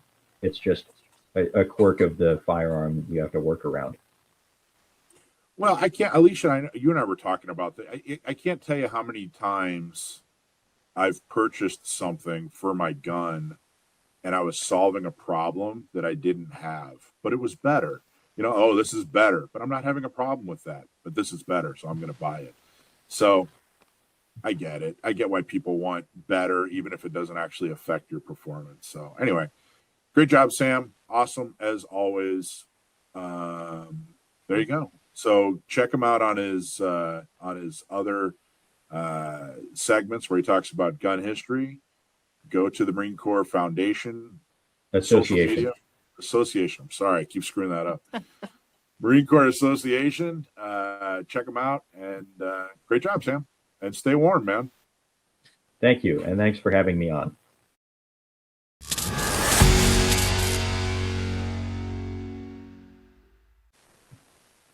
Okay, so something we've talked about a lot on Gun Owners Radio is the fact that there's this huge conflict, especially in California, between firearms and marijuana use. In California, it is legal to use marijuana. For a while, it was just legal for medicinal purposes, but now it's legal for any purpose. So it's legal at the California state level. You're not a criminal if you're purchasing pot from a dispensary and using it.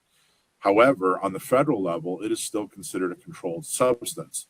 And what I have long said is the reason that this is not getting solved is because Democrats hate guns and Republicans hate drugs. Well, we're currently under a Republican administration, and although we've seen good steps from the executive branch when it comes to Second Amendment, not perfect, but good, we've seen almost nothing from Congress. However, this is kind of a cool thing. ATF is actually making a move to loosen the gun ban for people who use marijuana and other illegal drugs. So a couple different, it's being reported, and not much has actually happened yet, but here's what is going on. So a federal agency, ATF, is moving to loosen rules that bar people who consume marijuana and other illegal drugs from being able to lawfully purchase and possess guns by making it so fewer people will be affected. The new interim final rule from the ATF seeks to update the definition of, quote, unlawful user of or addicted to any controlled substance under any existing policy that has been interpreted to deny Second Amendment rights to people who have used illegal substances a single time within the past year. So right now, if you have touched marijuana at all, if you have a marijuana card, some of the, like if you're going to buy it medicinally, you can't touch a gun. You can't own a gun. They consider you addicted. In fact, there was a big lawsuit in the Ninth Circuit out of Nevada where a lady tried to purchase a firearm using her second form of ID was her marijuana card, and she got busted for that and took it to court and actually won, which is pretty interesting. So the filing, set to be published in the Federal Register on Thursday, comes as the U.S. Supreme Court is considering a case challenging the constitutionality of the ban, and that's statute 922G3. So it looks like things are loosening up, and it looks like they're trying to take steps as far as the ATF goes. But remember, there's a huge difference between regulation and law. ATF's under the executive branch. They can't make law, but this is going to have to be left to Congress, and the current law is very, very restrictive. So the judicial branch is getting involved to see whether or not it violates rights. So what do you guys think about that so far? I think it's really interesting because it has always been an interesting thing to me that you can live in a state where consuming weed or THC gummies or whatever is completely legal. You can even have a prescription from a doctor for it, and you can be told that you can't own a firearm and defend your life. To me, I look at weed and alcohol very similarly as far as, substances go. They both have the potential to cloud your judgment, to have you make poor choices. But when I think about like which one's actually more dangerous for somebody who has a firearm, I would say alcohol has probably been involved in a lot more crazy, gun-related, awful tragedy things than weed. Personally, that's just like an opinion I have. I think most of the time weed is not going to fuel anger. It's not going to cause fights. You see that at bars all the time, right? Like alcohol spurs those kinds of bad interactions with people. And we've seen all over the country, gunfights breaking out in bars. You don't really see like, oh yeah, my friends and I were smoking weed on the back porch and then we started shooting at each other. Like, I don't know. To me, weed feels like not that big of a deal. And for it to be regulated so heavily on the federal side, more so than alcohol. Like alcohol isn't even on this at all. Like they're not testing to find out if somebody's drinking every single day. So I don't know. It's always been interesting to me that they lump weed in just because federally it's not legal yet. But the vast majority of states, I think I don't know, a lot of them have medicinal use, and then I think 26 have recreational use that's legal in that state. So I think this is a good step in the right direction. And that's coming from somebody. I don't use weed. I'm not a weed user at all. So I don't have any skin in the game, but I've always thought that it did seem like a violation of human rights. If you're allowed to, by your state, it's a legal thing for you to do. Why is the federal government saying that you can't have the right to protect yourself? So as far as the state versus federal goes, there's a lot of examples where we have federal and state laws that contradict. And as far as the ownership of a firearm, you're accountable to as far as the legality of pot, it depends on what agency you're interacting with. You get pulled over by local law enforcement, you got weed in the car, you're fine, right? But you get stopped at a border patrol checkpoint, that's federal, you're not fine. So it depends on what organization you're accountable to, and the purchase of a firearm, you undergo a federal background check. So that's why the state saying it's okay has no bearing as far as that goes. In order for this to be changed, we have to change it at the federal level. I'm with Dakota too. I'm not a user at all. Yeah. Never have been, never smoked anything, not my realm or my preference, but I'm all about letting people decide for themselves.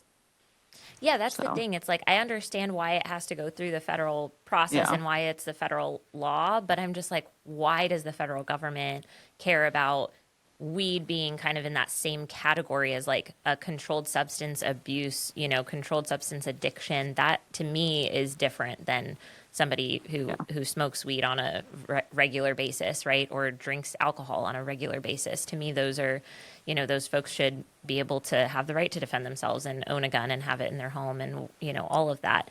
Obviously, I still don't think that you should be able to carry a, loaded concealed firearm in public while you're under the influence of anything. But as far as owning a firearm, having it for home defense, like, yeah, I think that's your God-given right, So I think this is a good step in the right direction, but I also don't think it's enough. I think this is just kind of a little bit of a give, but it's not as much as it should be. And I think it'll be more complicated even than ATF simply publishing a final rule about it. Yes. Now, as a reminder, ATF being an agency within, a bureau within the federal within the executive branch of the federal government, means that they carry out the laws. So they have some authority to interpret the statute, but they don't have the ability to change what it says. So they can't change the definition of controlled substance, and they can't change what falls within that definition. They can change the way they interpret it, and they can change the way they enforce it. So either Congress could get involved, assuming the administration and the Republicans in Congress want to make this change. Congress could get involved and pass some law that exempts marijuana from the list of controlled substances, or it could be rescheduled so that it isn't a controlled substance at the federal level anymore. There are a couple of different ways to do it, but either way, ATF does not have the sole authority to do that. Now, they could have some kind of internal policy that just says, well, we won't prosecute people caught with cannabis products and firearms under firearms charges, sort of a selective application of the law so as to nullify it. But my central point is ATF cannot unilaterally decide that it is no longer a controlled substance. Yeah, the ATF said it, quote, may reassess the definition of unlawful user in a separate notice of proposed rulemaking after the Supreme Court decides on the case. It is set. The Supreme Court's going to hear this case on March 2nd. It's U.S. versus Hamani. And how many people does this actually affect? Let's talk about that for a second. In fiscal year 2025, ATF said that of the 8,817 standard denials in which a person did not receive a firearm due to being considered in violation of the drug user gun ban, 4,284 were predicted on an inference based on a single use. So in other words, 8,817 people were denied because they said, yeah, I smoke pot or whatever, I use drugs. 4,000, about half, 4,284, just under half, smoked pot once. It was a single use issue. Such denials create unnecessary constitutional questions, the agency said. The prevailing opinion of many federal courts is that such denials are no longer supported under Section 922 G3. So, and where we're at in the process is nothing has actually officially changed, but it looks like they're taking suggestions. They want feedback on the possible change. You know how sometimes they'll say, hey, this is what we're thinking the new regulation is going to be, and we'd like feedback on it. And you can click on a link and you can leave your feedback, and we're gonna post that link. But that's what they're doing for this new rule change. But nothing has actually changed yet. But man, there's a lot in the works when it comes to pot and ATF, and I think that's pretty interesting to see the ATF under this administration not be predatory. You know, they're looking to help gun owners rather than prosecute gun owners, and that is a huge welcome change. I'm not a pot user. I've never used it. A few years ago, I tried a gummy to see if it would help me sleep better, and it didn't really. But other than that, there's not been any THC in my system. Don't really care about pot, but pot guys always annoyed the hell out of me in high school. I just thought they were just annoying. I never got into it. I thought it was ridiculous. But I got to tell you, in my adult years, I've seen a ton of extremely successful and responsible people who occasionally smoke pot or take gummies for sleep and say that it helps. So I've never understood, like you said, Dakota, I've never understood the stigma. It's clearly not a safety issue. It's clearly a stigma issue. So. Yeah. No, I agree. And I think, the way that they're trying to amend this makes sense as like a first step. But at what point do we say, like, what actually should take your right to own a firearm? Like, do we actually think that somebody who has used, I mean, let's go even worse than weed. Like, let's say somebody has used heroin or was addicted to meth. Does that mean that they should be precluded from being able to defend themselves later in life when they're clean? And I think the current understanding of the rule it's not really clear as far as like what amount of time in the past would those uses have had to happen. There you go. I'd rather err on the side of liberty and self-governance. That seems to be the country we live in. So anyway, so stay tuned. Some folks reached out and asked me to talk about it. We talked about it. The pot world is beside themselves with happiness. I got to tell you, there's a couple of groups of activists out there. I wish the Second Amendment community was as excited about guns and Second Amendment issues as these groups are. And the pot group, pot advocates, are very excited about pot. They really, really work for change. There's some of the other groups out there, like the folks that want to own weasels, in California. Man, are they excited about their issue. But anyway, I don't think anybody is excited about their issue as much as pot people are about their issue, and they're celebrating and they're on the edge of their seat and they're writing articles and they can't wait, and they feel validated and they are hoping for some freedom. And I'm happy to see that so many of them care about the fact that they will be able to own firearms, and what an important validation of them that is. So that's cool. Anyway, there you go. So we'll tell you more as it happens, but for now, ATF is reviewing rules involving pot use and firearms ownership. Again, we're going to put the link on where you can go to comment on the new regulation, so I invite you to do so. If I may offer a final thought on the matter. Yes. First of all, now that the other three of you have disclaimed that none of you have ever used marijuana, I feel the need to also disclaim that I don't and never have. Can't stand the smell personally, among other things. But as much of an absolute disaster as Bondi's DOJ has been in terms of its Second Amendment record, I mean, I'm going to come out and say it. Bondi's DOJ sucks on 2A issues. Adamiak is still rotting away in prison, and they're still going after him. But any kind of pro 2A action at all from this current Department of Justice, you know what? We'll take what we can get at this point. We'll take it. Whatever. What the heck?